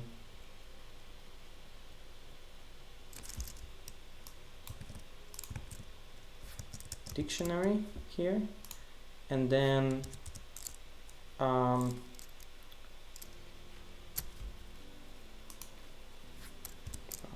interface host interfaces. It's going to be a dictionary, and then host interfaces interface name should be interface. Okay. I have never been able to apply class object to networking with Python, so just watching the master at work giving me ideas and such. Thank you so much for kind words. Sorry phone up. Display kinda sucks. Building an automatic network diagram generator in Python. Yes, that is correct. I have found for myself, by the way, that actually if you start trying doing everything as a class object, like if you apply it to like networking paradigm, it actually becomes easier, because otherwise you will have a lot of dictionaries, a lot of like lists and dictionaries, especially like if you are like local, you know, like I just want to say that okay, this interface is connected to this and to this to this, then it's more or less fine. But the second you would like to keep track of your topology as a whole, like build a graph, build like a links or something like this, you can still do it without objects, but it's so much easier when you have objects. Okay, let's walk this through. So for every device, we are creating these hosts interfaces, which is an empty dictionary.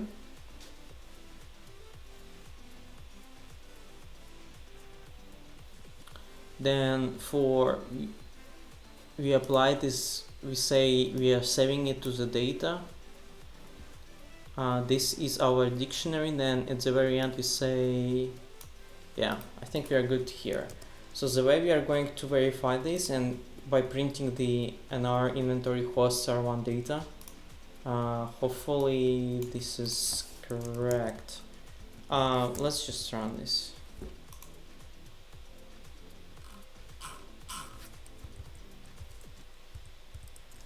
Poetry run Python API.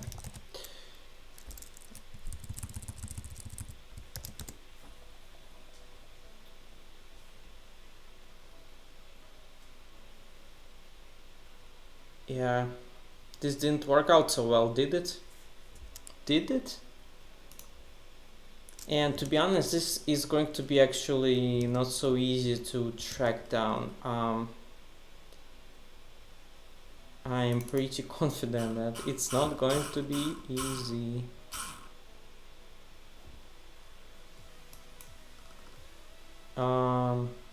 Yeah, well, yeah, okay.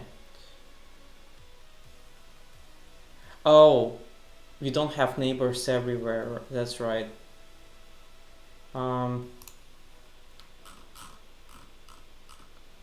So yeah, we don't have neighbors everywhere, this is the problem.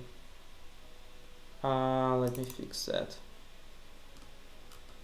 So where is this? Yeah, it's right here. So damn.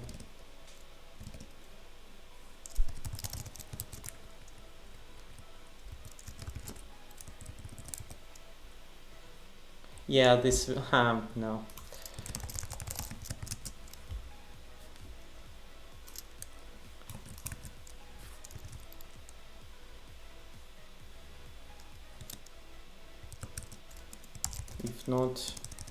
If not neighbors, continue. Otherwise,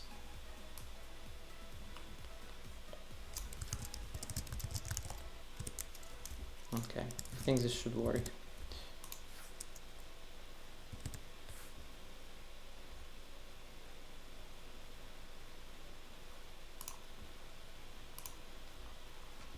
Still didn't work out. Okay.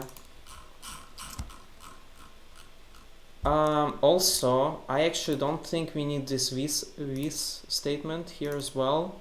The reason why that we are not opening any connection at all. So I can say something like this. Since we are not opening connections, I can just do it like this.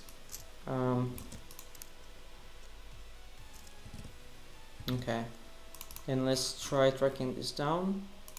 List object has no attribute add. That's correct. So this will be interface neighbors add.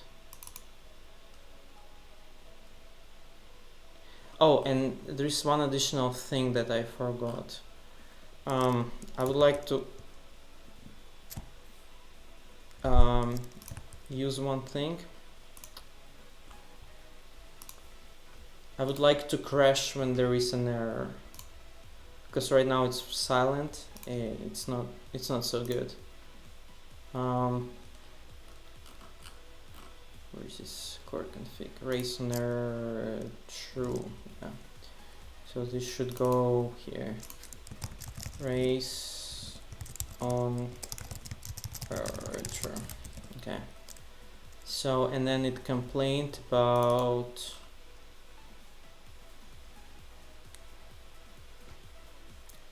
add. Okay, here, because this should be append, obviously. Okay, let's rerun this again and let's see. Here we go. Isn't this beautiful? Now there's still this device name is obviously incorrect. Interesting. Gigabit 3.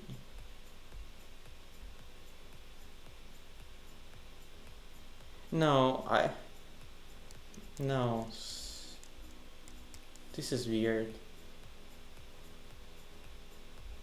See, this says that it's a dictionary.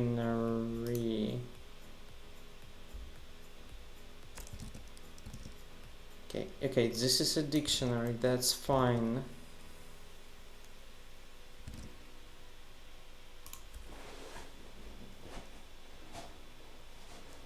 Device name is incorrect.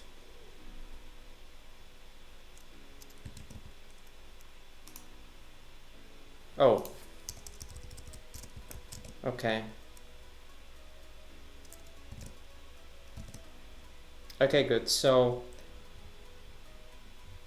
interface name gigabit Ethernet 3 and then device name will be fine. All right.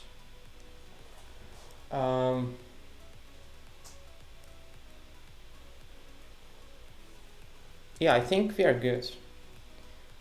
So I think we are good here. Now then the next piece will have nothing to do with Nornir anymore. We will have to build graph, for example,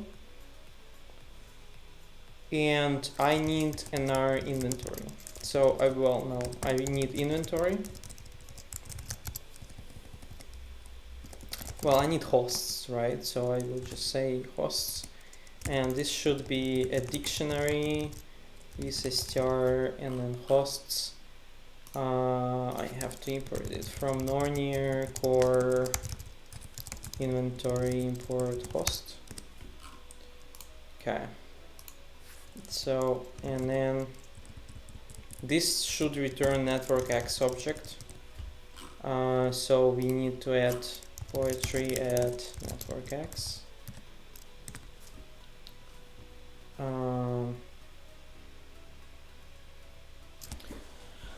Let me see comments in the chat, because again I like to focus on one task at hand. Just quick hit on line 36.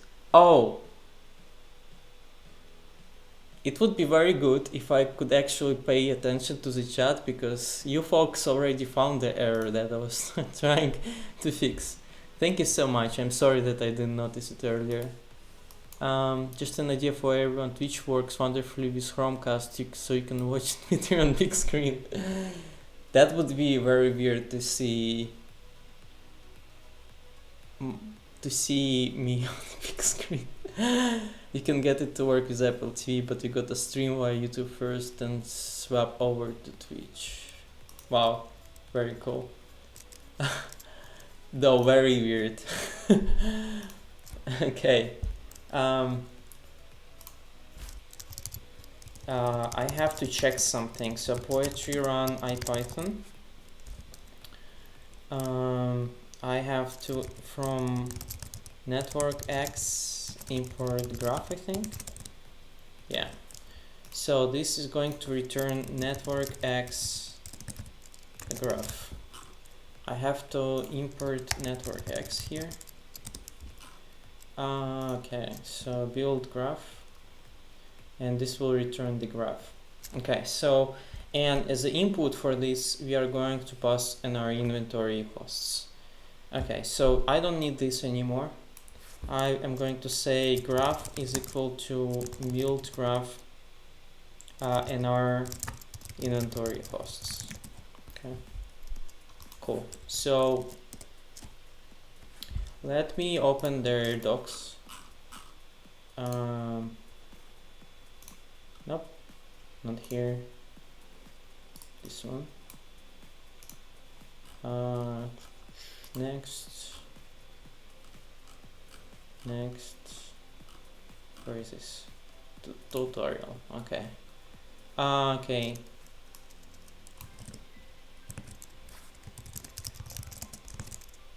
Well.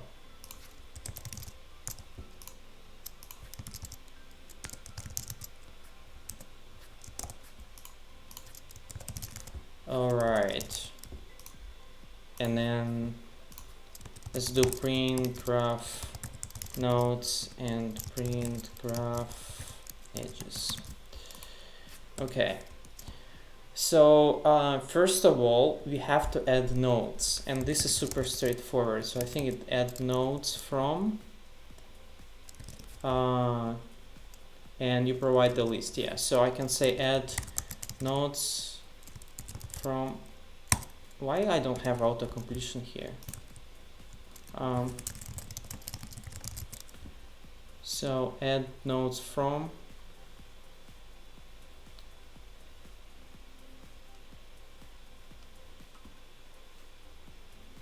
Where is this? Add nodes from. Nodes for adding iterable. Okay. So add nodes from, and I say hosts because we can extract the keys. And then here as a section, correct.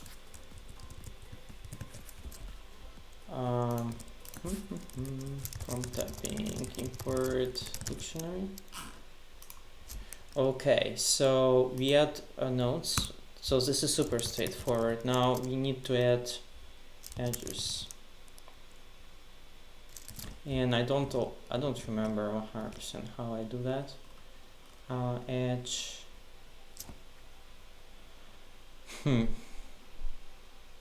Well, actually, hold on a minute. First, we need to have a links, right, in representing our connections. So let's do links first. So links is going to be a set, and this set is going to be created from a dictionary. Well, sorry, list. Sorry.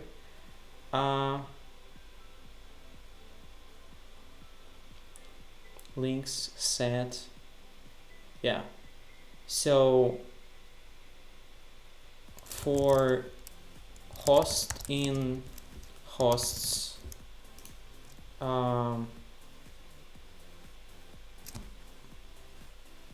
actually no. And let's do this list host and then import list. Yeah. This will be host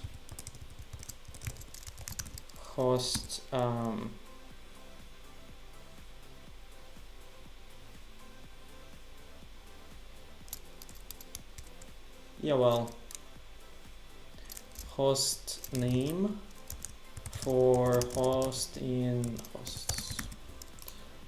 Okay.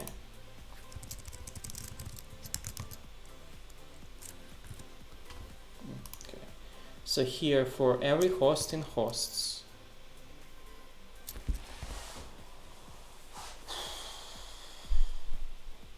so what are we doing here?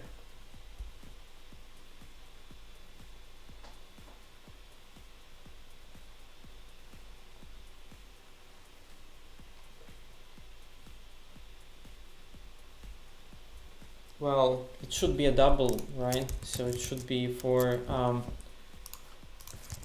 Python double list comprehension.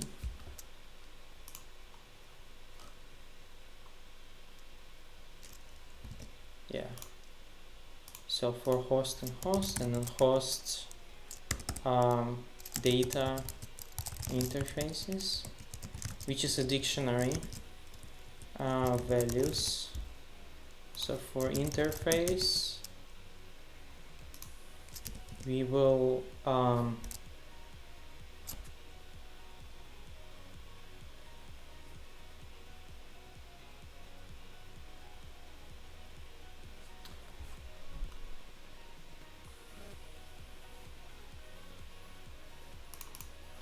yeah, this could be tricky. Yeah, this could be tricky. So from type checking, if type checking, okay, and here you'll have to say from link import link, and then here we'll say create link self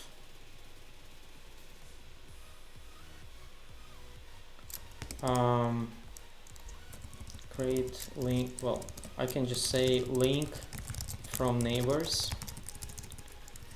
and this will be link. Let me think, is this correct? Is this correct? Yeah, I think so. So it should be self and then self neighbors, I think. And then return link from interfaces. So what I'm doing on this line, if I remember the syntax correctly, I'm saying that because I keep the track of the neighbors, I'm now creating a new list where the first item is this interface and other items are all other neighbors. And so, and then I pass these interfaces to a link and I create it. So if I go back somewhere, the question is, are you trying to draw the hosts with their links? Yes, this is what I'm well, first it will be just hosts without links so far, like just their connection between hosts, but we will add the attributes, I think. So this will be interface create, well, link from node, link from neighbors.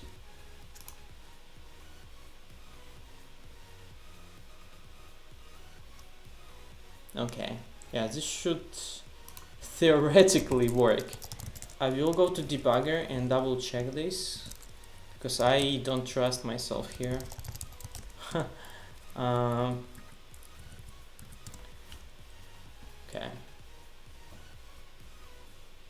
Damn. Where is this problem? Oh, it's right here. Okay, yeah, I know what it is.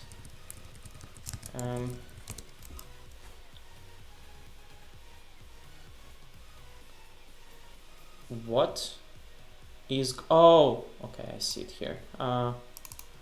This is should be like this.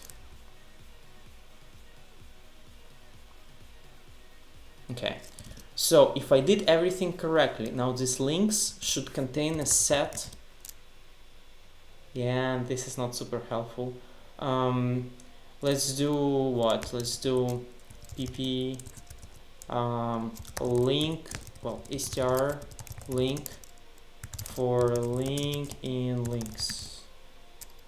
Nice.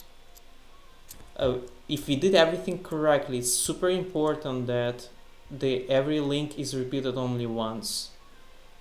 So R1, R2, R3, R6, R7, 9, 10, 8, 4, 5, 6, 8, 6, 7. Yeah, all of them are repeated only once. We are getting some. We are getting somewhere. So Yeah, this is very good, very good. I think just for debugging, I need to add wrapper here as well.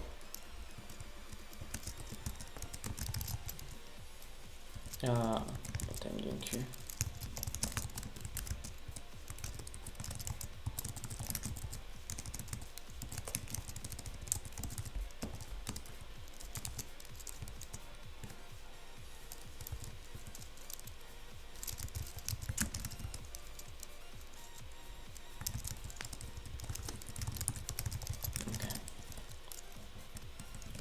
Let me repeat this as well. You can actually see that it takes like less than what, I don't know, maybe less than 10 seconds for all 10 devices.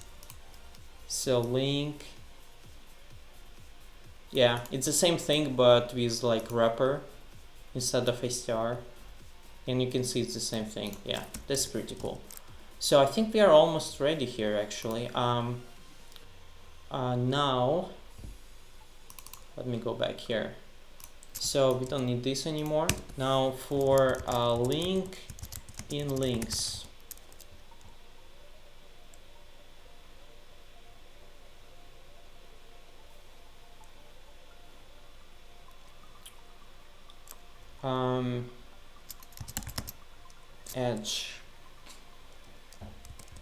Edge is equal to sorted. Well, first we will draw only point-to-point links because otherwise NetworkX will break, right? So if not link is point-to-point, then continue. Okay, and you can actually see, I don't know if you caught this, you see that instead of doing condition if link is point-to-point and do something, I did reverse condition and then I set continue. I will give you, this will be our small quiz on this stream. Why do you think I did this instead of doing do something here? Because this is like the usual logic, like this and then this, right? But for some reason I did this. So try answering, think why I did that, because there is obviously a reason why I did that. Okay, meanwhile we have to create an edge, right? What is an edge? It's, I think by default, where is this? NetworkX? No, here. It just contains two nodes. Add nodes from spam. Yeah. Add edge 1 and 2.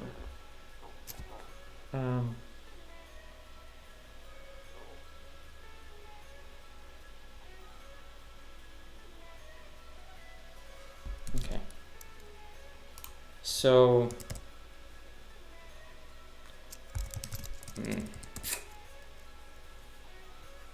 so it should be a tuple, right? Yeah, I think it should, well, it doesn't really matter what it is. So let's say edge is link in, no.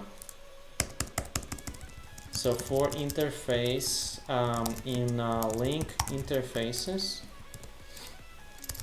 interface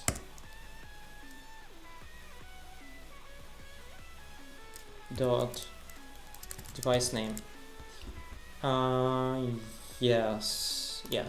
So then graph add edge.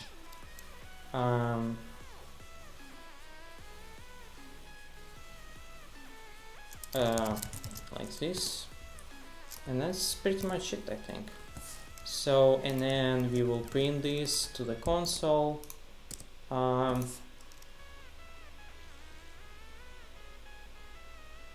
Yeah, I think this is good enough, folks. So what are your thoughts regarding this? Nice. That is so cool. So I have these pairs right now. So the only thing that is needed is to draw the graph. So let me see how to draw it. I think there are other dependencies that I need to do. So yeah, I need Matplotlib. Do I need something else?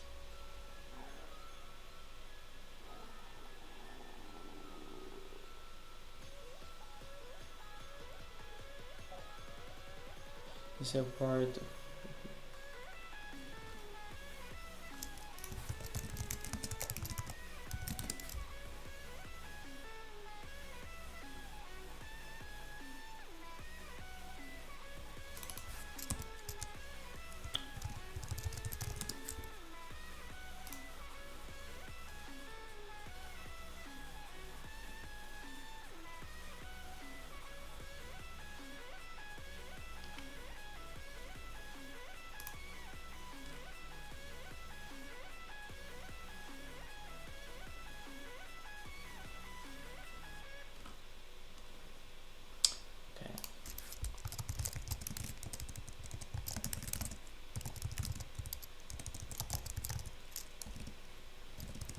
Matplotlib.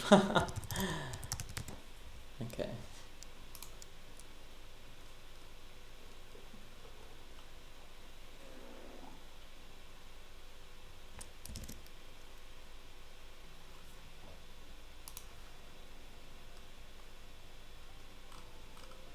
We are very close to the image actually. Yeah, I think it may fail if I don't have graph viz. I think it may fail.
I may regret this.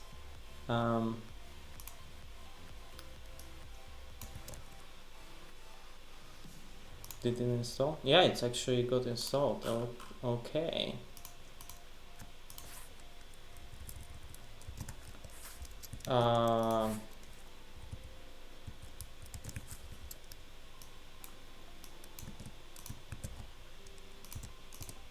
Okay. So let me see. They say I don't want to draw it like I think I would like to use this. So NX, well, NetworkX draw graph, and then save to the file.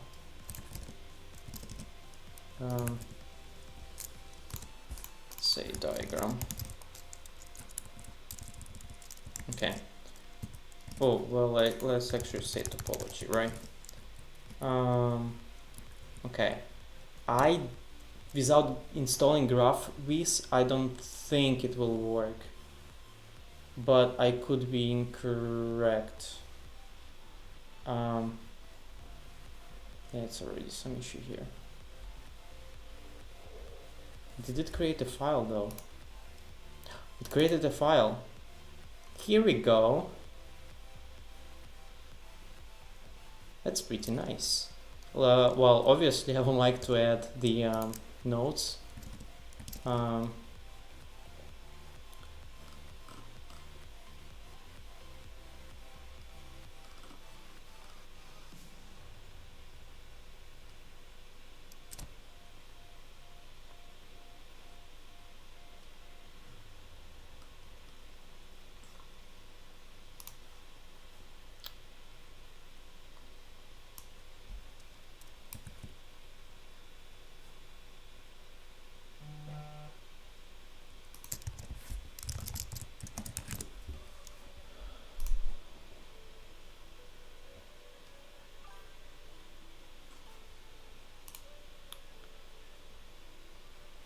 Hey Gon, thank you so much for following.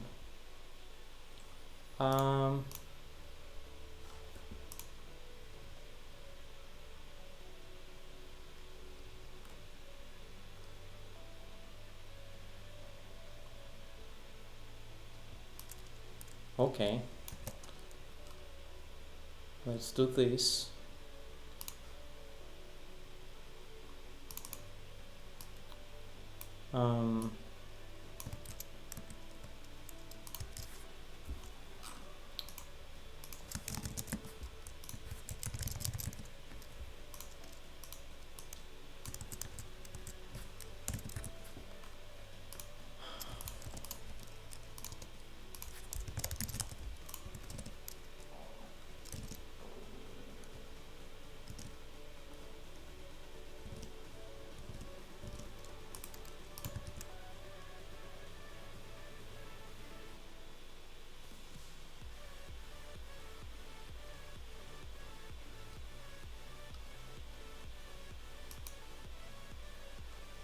Okay, let's do it, all right?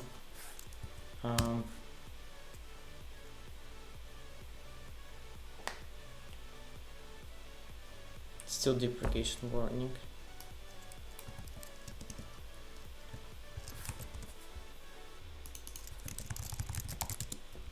Well, it's not like it's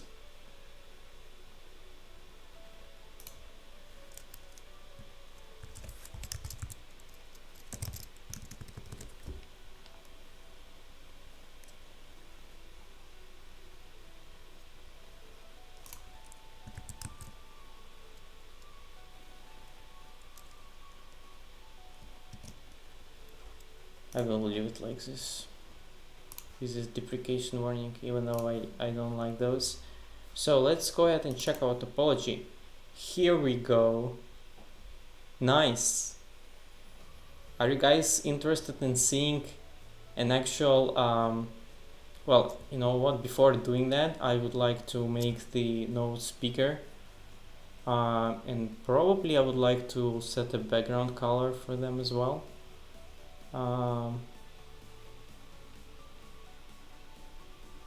Yeah, let's do this. So we definitely want a bigger font, not size of nodes, default 300, let's say 1000. Okay, so this is going to be 1000, and default, let's say white.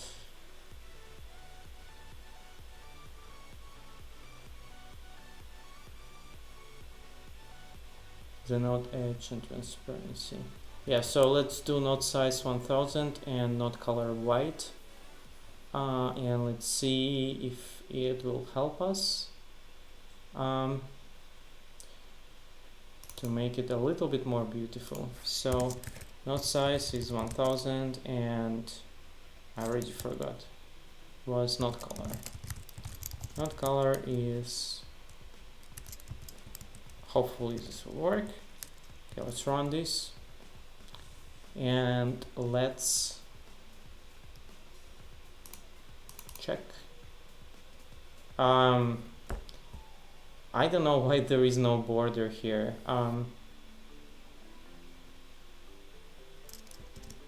What did I do incorrectly? NetworkX not border.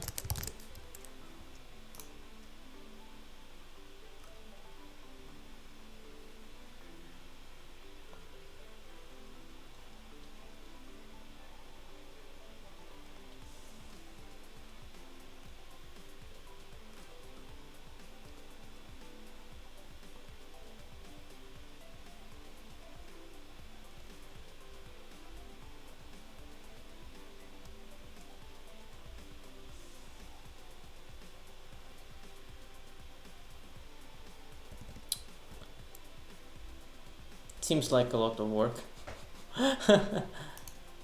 I usually hate going through these drawing details, to be honest.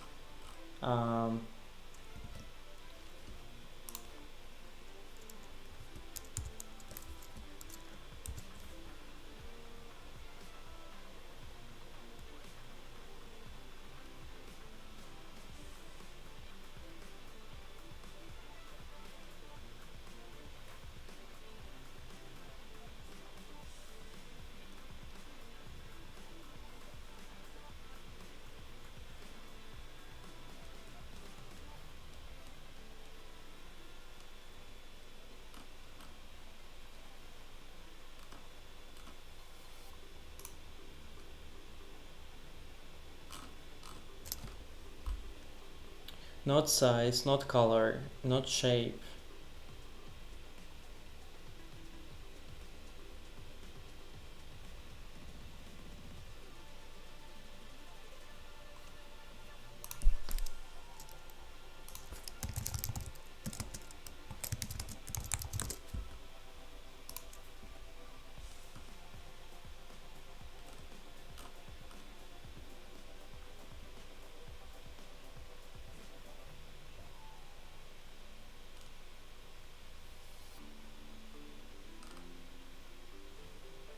Let's try orange. Shape.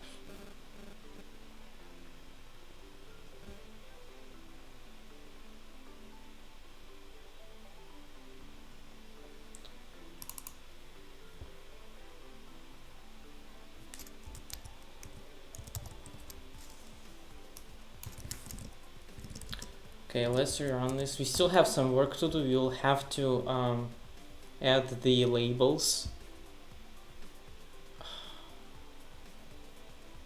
Okay. Matplotlib colors. Oh.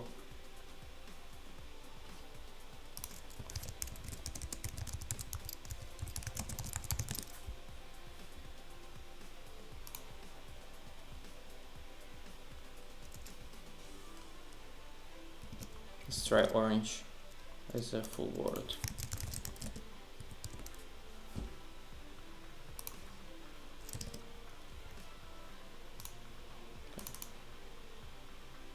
Nice.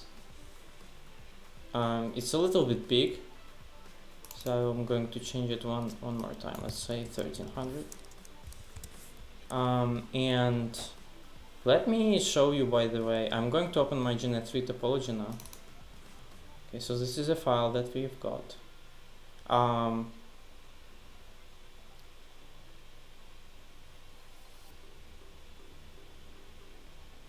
Well, I would like to show it to you once we will have the labels for each edge.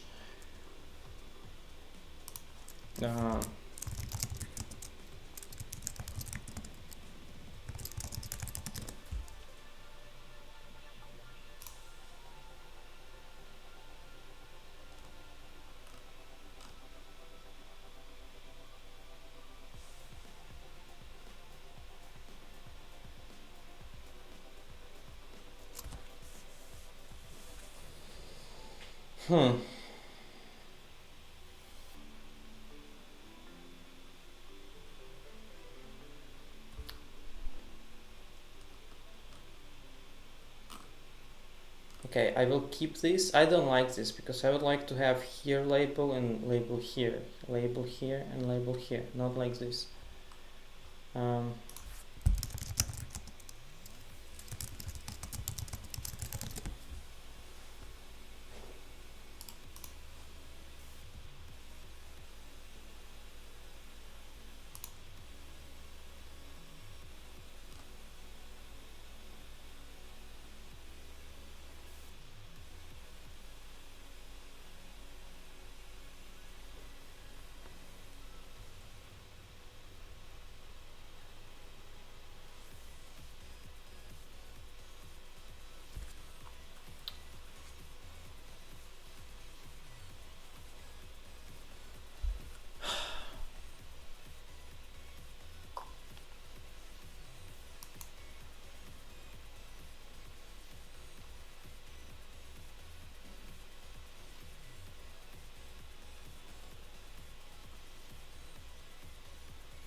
Okay, I think I will have to analyze this function.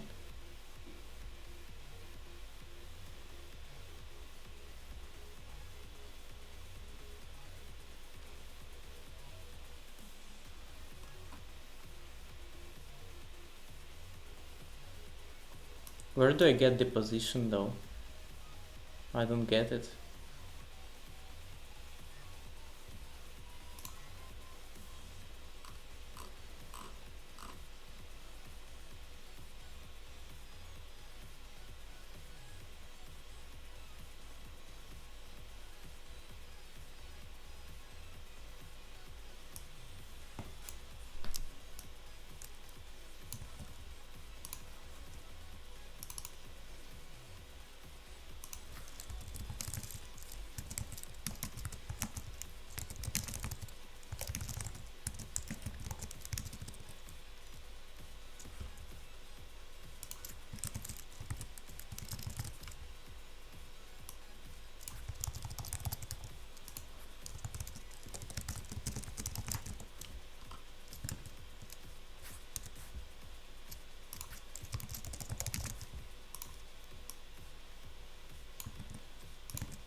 Okay, so no one replied to this question, so I'm going to do it. So the reason why I did this instead of reverse statement, so that there is no additional indentation. So because if you do this, if you say if link is point to point, and then you add something like this, then you indent. What this also results is that it's a little bit harder to read and your line has less characters. So that's why I try to always use this approach, so that I can get additional characters per line.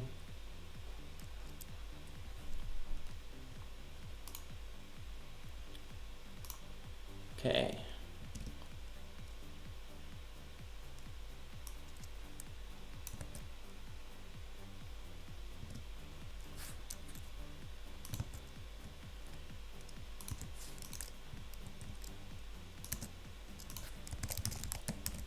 Let's see what is the result of this.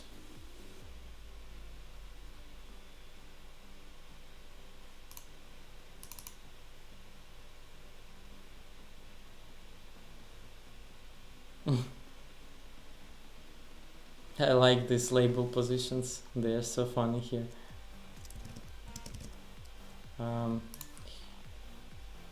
Let me, I think I know one of the problems here. This may be a little bit better.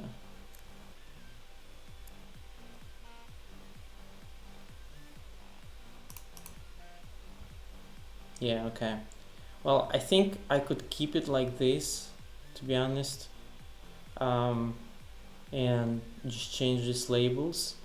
But honestly, ideally, I would like to have a label here and a label there. NetworkX edge label,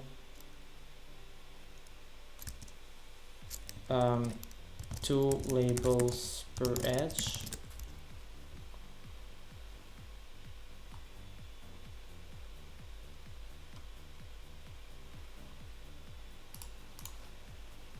No, this is not it.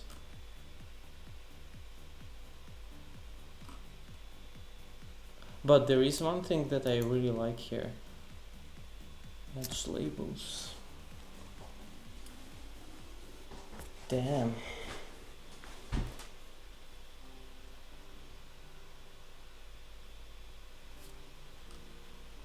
Okay, this is using I need to draw a directive with more than marks, different weights.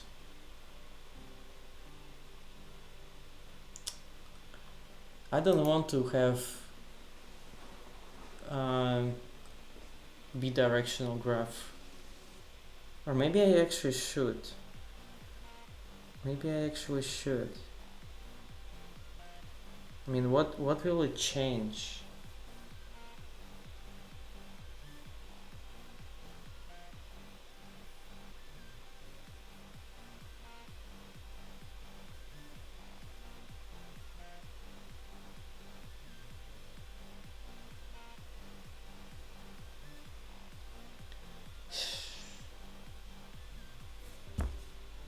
Okay, I will keep this for now.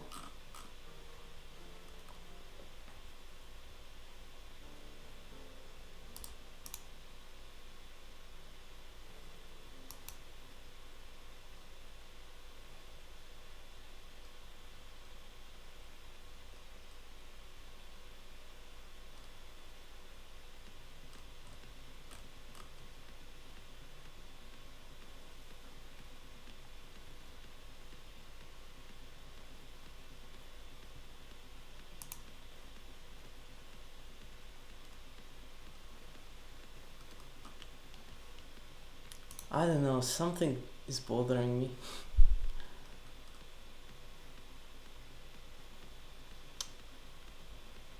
Oh, okay. What about if I call this function twice, right? So I can draw labels with, let's say, 0.1 or 0.2 and then 0.8.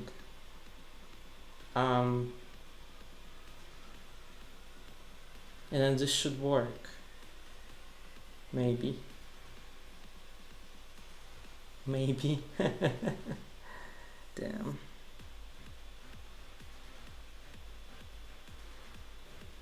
Yeah, I think it will work. So the only thing that I really need is edge labels. Yeah, I think this would be fine. So I need edge labels. Damn.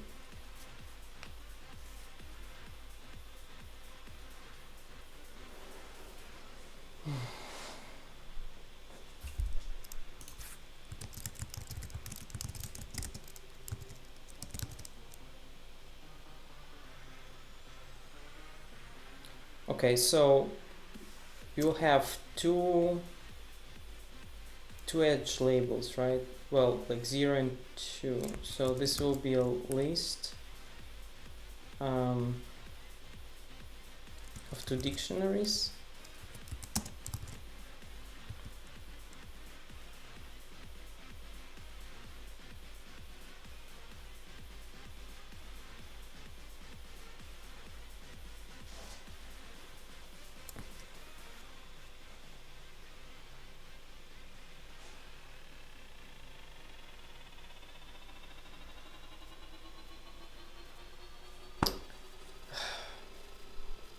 Damn.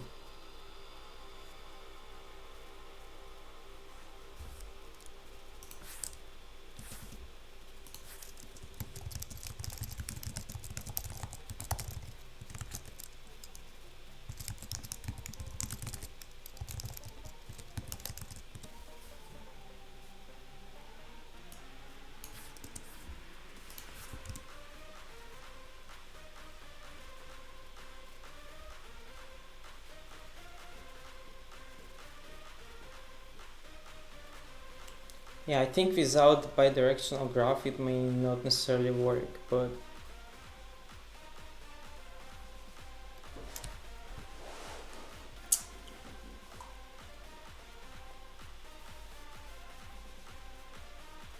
or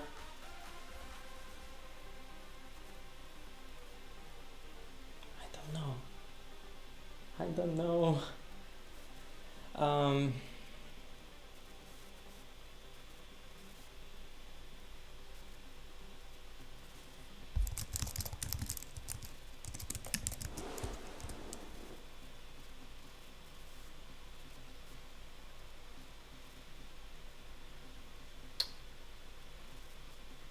don't know, something doesn't feel right here. I mean, so what I really want is to have like two like one dictionary is going to have, let's say, R1, R2, and then result is going to be gigabit 2, and then the next one may have the same thing, but damn.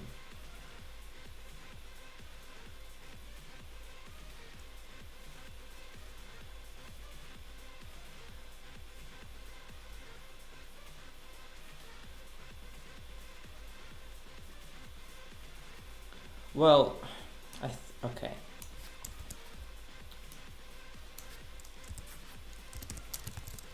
That's what we are going to do.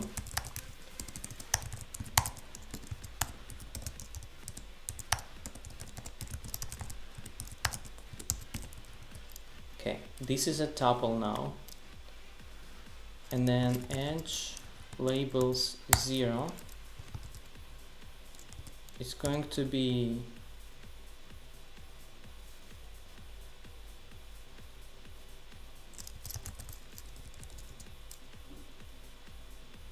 edge is going to be equal to link interfaces 0 dot name, and this is going to be 1.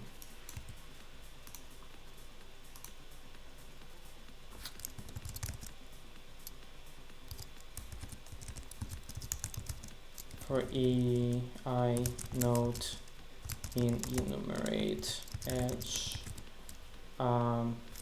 edge labels I is equal to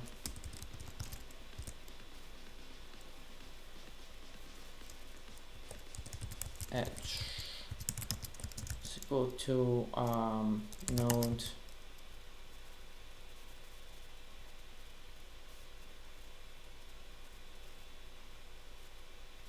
no, this is not this is not correct. So because edge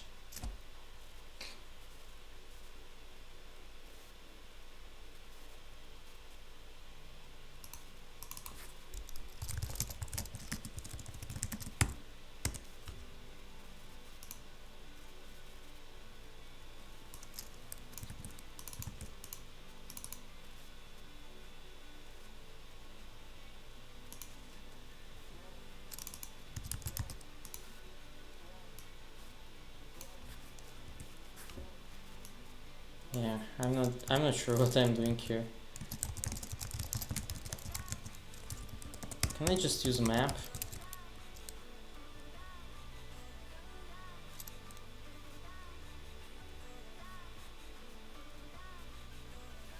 Nah, I don't want to use map.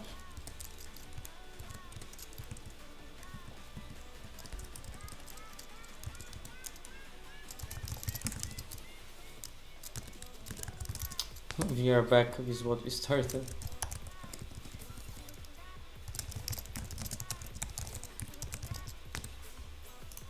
Okay. Edge.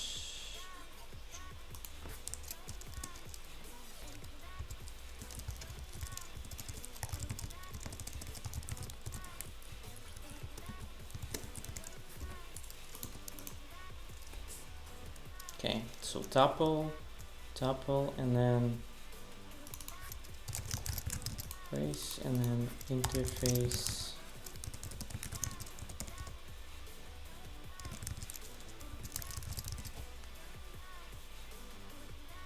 Interface.name.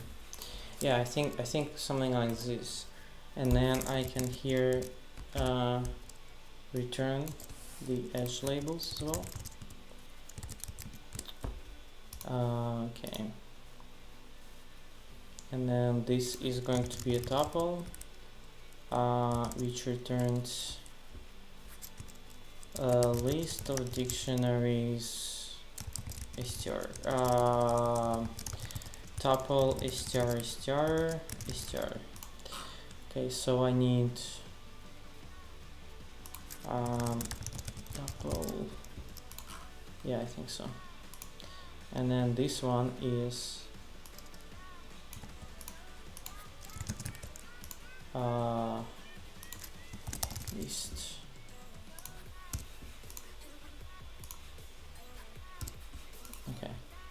So edge labels, blah blah blah. Okay, it says something is not right here. Maybe. No, I think it should be fine. So like this, and then here, edge labels, and then here, edge by the way, yeah. And then we'll have what label pos is equal to 0.2 and then 0.8, and then this one is going to be edge labels 0 and edge labels 1. I have no idea if this is going to work or not.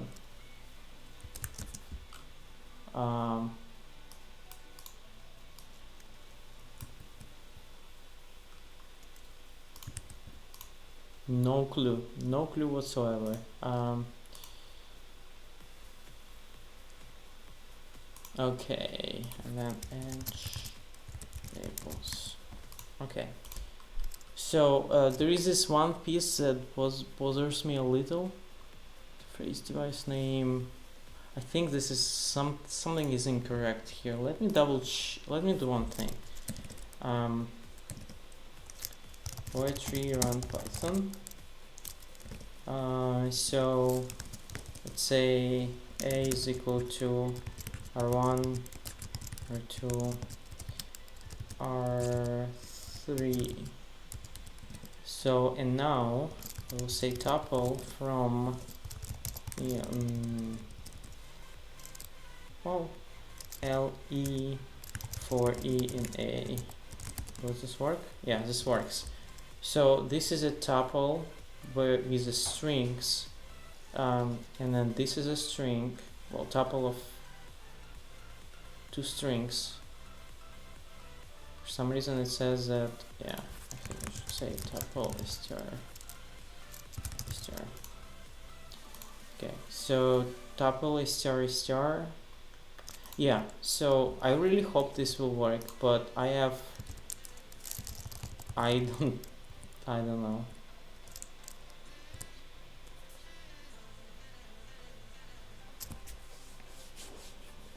Okay, something worked. Yeah, and then it's like this. I would like to make the graph bigger, like the whole layout should be bigger, so you have to find it. Let's see. And then another thing that I'm thinking of will be interface, and then there will be a property. So property and then short name. So this will be short name. This is going to be a star, and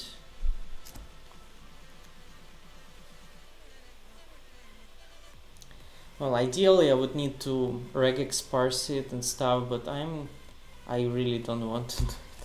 So I'm going to do the lamest thing ever. I'm going to save self name, the first 2 symbols plus.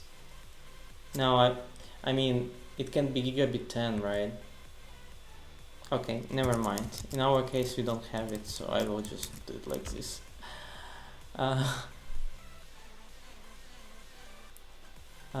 So this is the first piece. Now the second piece is this will be now short name, and then we have to do something with the whole layout. I want it to be bigger.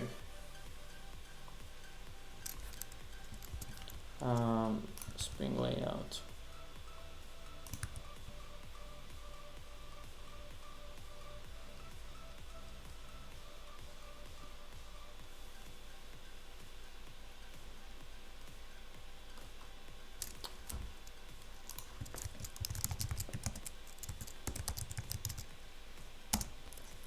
Makes the graph bigger.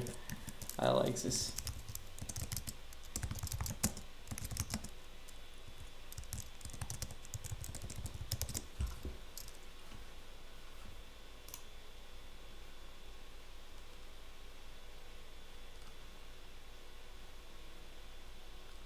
Larger canvas. I need larger canvas. Where's this canvas? Smaller nodes, larger figure size. What? PLT.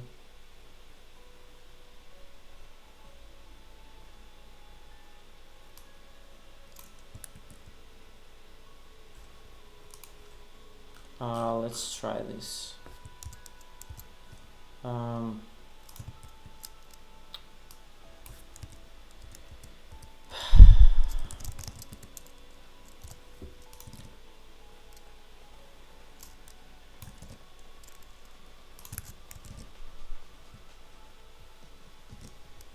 Okay.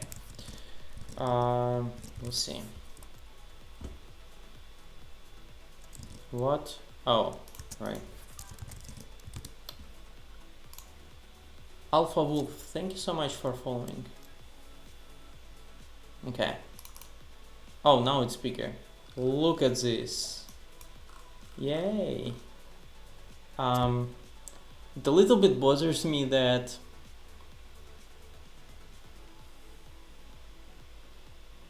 it's outside of the bound. Let me rerun this again, maybe the result will be better.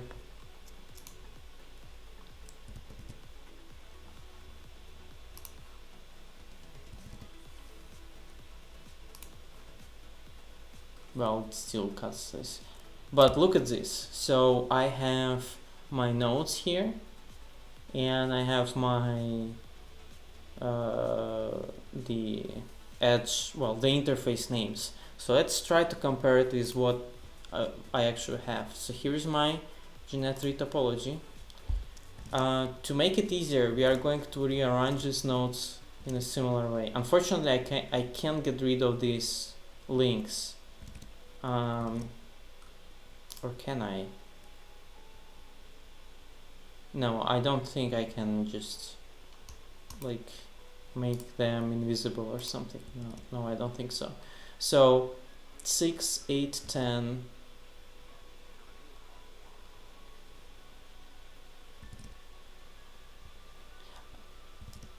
I will, you know what? I will actually run this until we get the.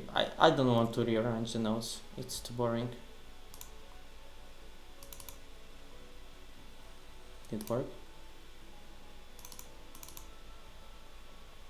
Okay, this will be fine, even though it's rotated a little bit. So, and now actually the whole image is on the screen. Okay, so let's start with this. Okay, router 10 should be connected to router 8. So router 10 gigabit 2.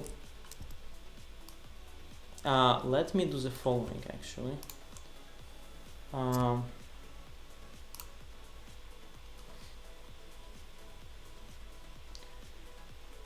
Public projects, network programmability stream.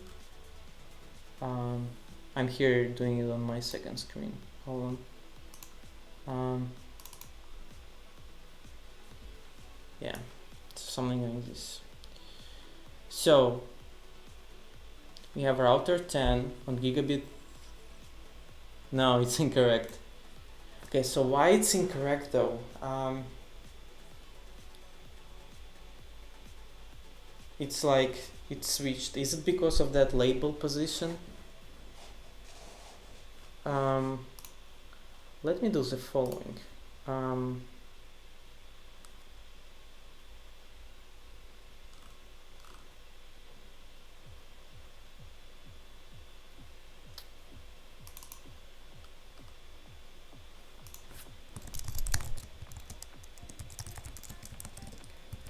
I will double check that my links are okay. So let's say we were, let's say device 8 at N10. Okay, this is a little bit hard to parse. I'm looking for router 10. Okay, here we go. Router 10.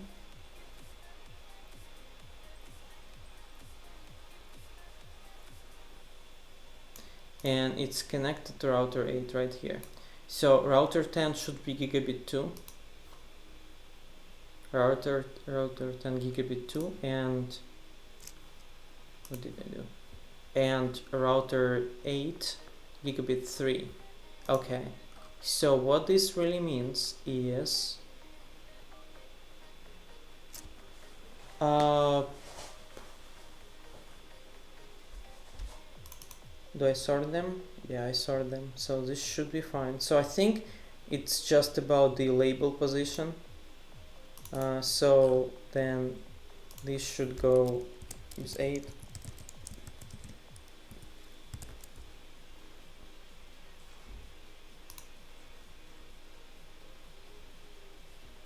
Okay.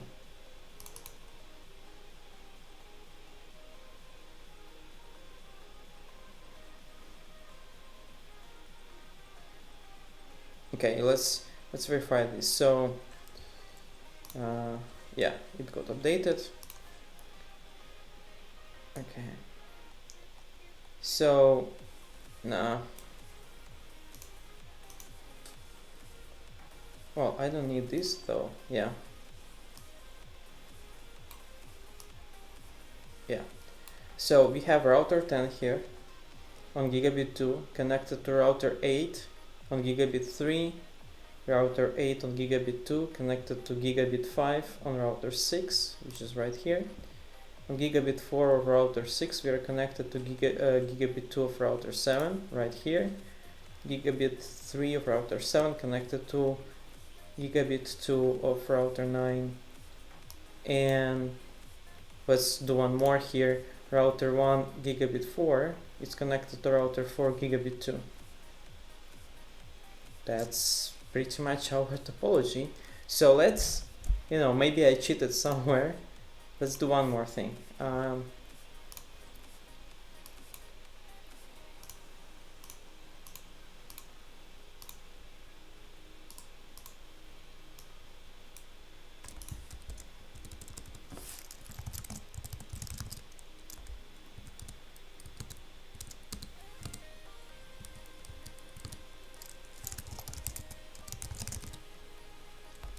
Oh, okay.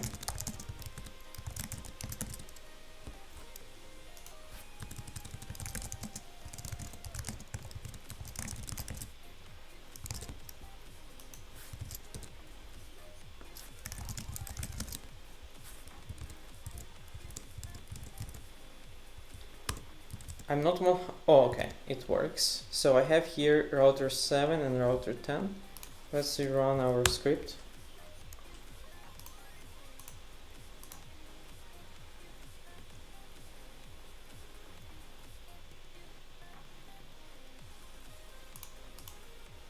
Here we go. So now router 9 on gigabit 3 is connected to router 10 on gigabit 3. Let's do one more. Let's connect router 2 here to router 4 here.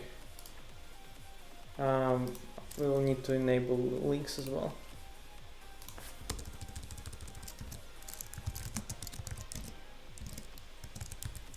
And I'm going to also add one additional piece to the script. Now shut, and we are and then router 4 is the same thing.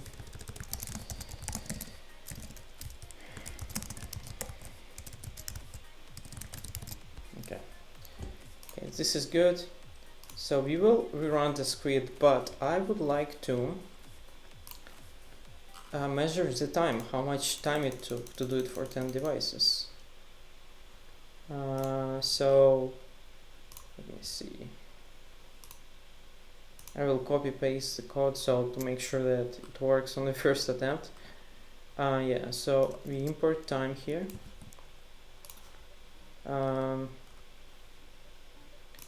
Okay, I am not going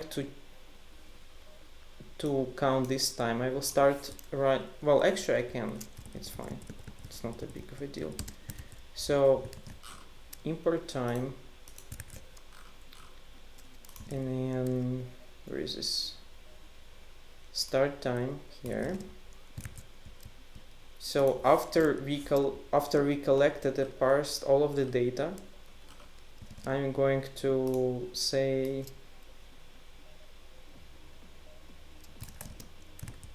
time to run is this, and actually let's also poetry add colorama.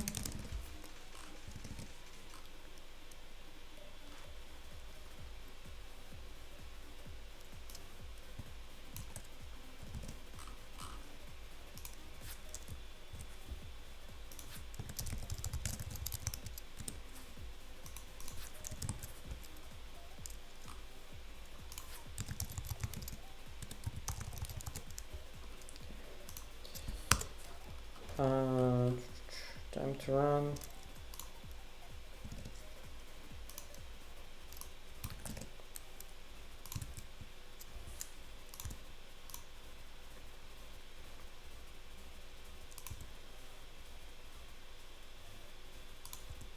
Okay, it took seconds to get and parse LLDP.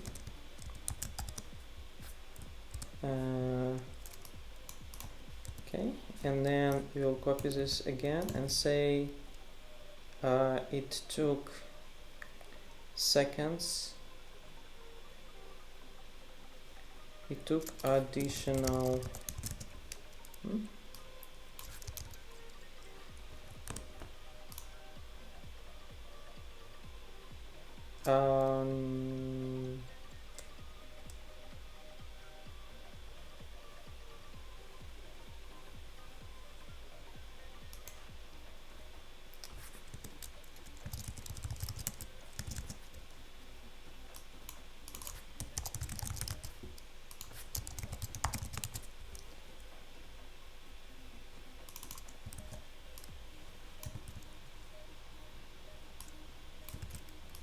okay, and it took additional to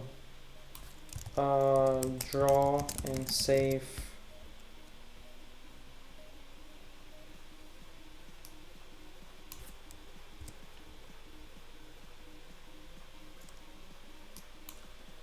LLDP details.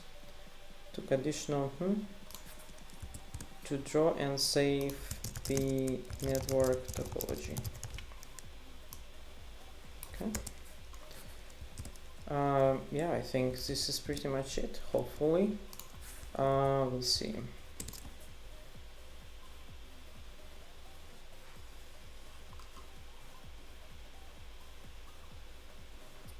Wow. Like, wow. Let me get rid of this print as well.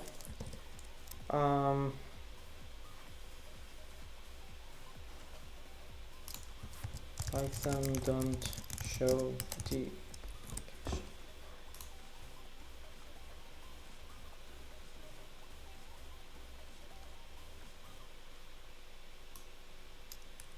yeah, and let's also rerun this and say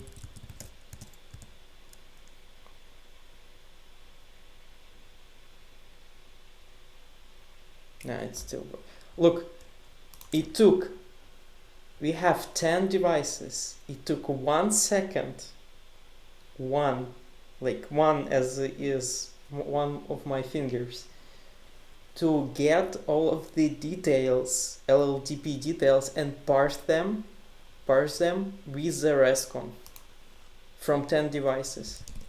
1 second. And then it took a little bit less than a second to draw and save network topology. Okay, and then let's also look on this topology again, and you can see that this link between 2 and 4 that I added is right here. Just wow, I did not expect these results, to be honest. Like 1 second, no way, but apparently it is. That's pretty cool. Okay, folks, we'll start wrapping up right now. Oh, and by the way, before I will do a wrap up, we were using the OpenConfig YANG model So if you have a device which supports OpenConfig YANG models and RESTCONF, these two things, right? This is actually vendor independent, okay? What I showed to you right now is vendor independent. Okay, so let's do summary. Also let me know meanwhile if you have any questions or thoughts on all of this. So today we were exploring the use cases for an automation framework like Nornir. Okay, so we were actually doing something useful with it. So we were using Nornir. We started with creating the inventory file, which I mostly copy-pasted from some of my other projects. Then we started, and it's already, well, it's still here actually. We did netmiko send command task where we were doing show CDP neighbors detail and using use TextFSM. So it's this argument that allows you to use network to code templates which parse the command output for you automatically, and I'll show it to you that the result was very useful. Now, because I don't really like doing any kind of SSH automation, and I would really like to focus on more modern stuff, I decided that I don't want to go down the route of SSH and TextFSM. But if you have older devices, this is definitely an option.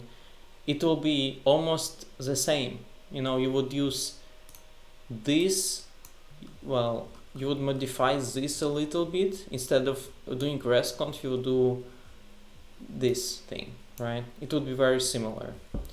So I was using RESTCONF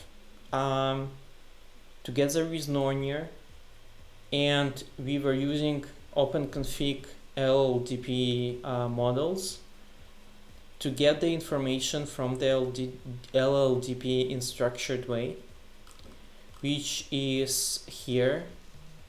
And to be honest, I could actually, yeah, I think that's fine. So we are getting the details from the device using RESTCONF here. And then the next thing that we were doing, we were parsing this data into our objects, and I created two additional objects. One of them is link. Well, one of them is interface, which represents a port or a specific port on specific device, and another one is link, which represents a connection between interfaces. And then I was converting this RESTCONF data to these classes so that it's easier for me to interact with them later. And I was saving these interfaces objects in the task host data key right here. So then the next piece I was doing, I was creating a graph using NetworkX library. I was creating it using NetworkX library, which is right here. We were adding nodes, we were adding edges, and we were also creating edge labels as well. And then the last piece was draw and save it. So we were using this NetworkX graph object and some built-in functions to draw them on the canvas, and as well as labels, so that we can see the whole network diagram. And this is the end result that we got. Obviously you can still like change the the formatting, all of that stuff, but I still think it's pretty good. We were also changing the topology here, so I was adding a couple of links here dynamically between 9 and 10 and 2 and 4, and actually I will be deleting those right now. And we were rerunning the script, and we were seeing that this topology is dynamically updated, which I think is pretty cool. So this is a real world use case. One another would be to take this graph that you built here, and instead of drawing it, you could compare it with your documentation and find if there is some miscabling that happened in your environment. we were doing that, for example, in one of my projects. We were building a script which was verifying if all of the cabling was done correctly. So this was pretty much it for today's stream. There is still one question in the chat that I'm going to address right now. So the question was, have you done any ZTP stuff? So the answer is I did ZTP stuff for my projects, and we were rolling out the whole ZTP way of managing devices out of the box, but I haven't done any ZTP on the stream. And I actually thank you for this idea. Maybe in one of the future streams, it will be worth doing that. I think we actually have everything that we need. We have our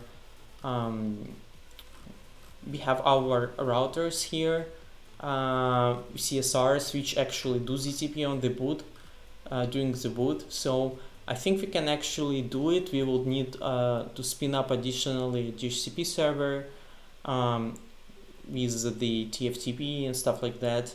But I still think it could be actually interesting to do, so that well, there is one problem though, which I'm not sure we can address easily. The problem though is that I don't have the MAC addresses of CSRs before they actually start. So this may be a problem, because for your physical devices you may get the MAC addresses beforehand and use that information in ZTP or use serial numbers, but in this case we will not have those before we boot up, so this may be a problem. You're saying you shouldn't need it. See, I disagree, because if you want to like do a proper ZTP, like when you can assign a static IP address to the network device, that you know that okay, this particular device is going to be router 5, and in order to do that you need to have some kind of identification, either based on MAC address or serial number. It just needs to come up. You said DHCP option and it should post the serial number. Let me think.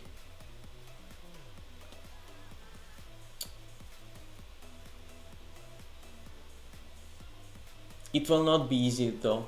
I mean, and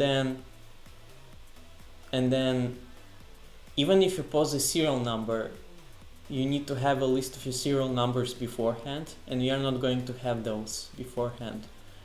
So I see where you're going. It's just, yeah, I'm not sure that I will be able to do something like this on the one stream. But maybe I'm missing something. How were you doing the post the serial number? What do you mean by that? Were you using some on-box Python script to send the serial number, or some other way?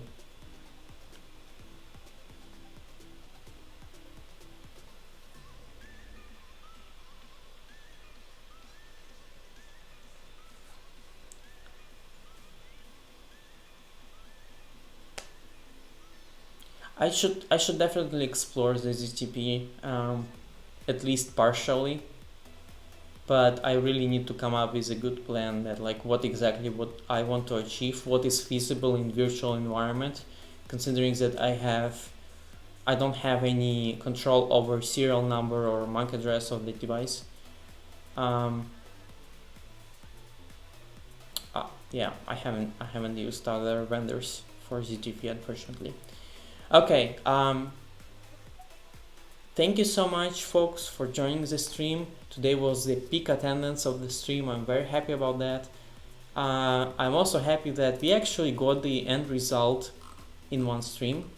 Let me see, let's try to understand how many lines of code this release.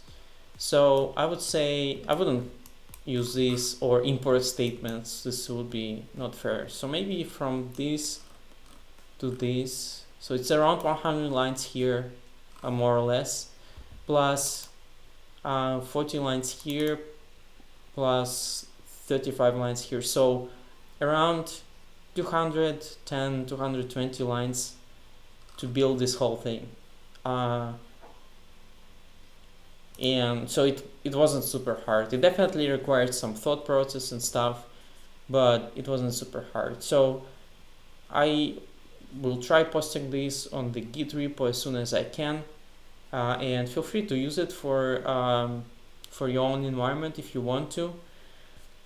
With that, thank you so much for joining the stream today, and I will see you next week. Bye everyone.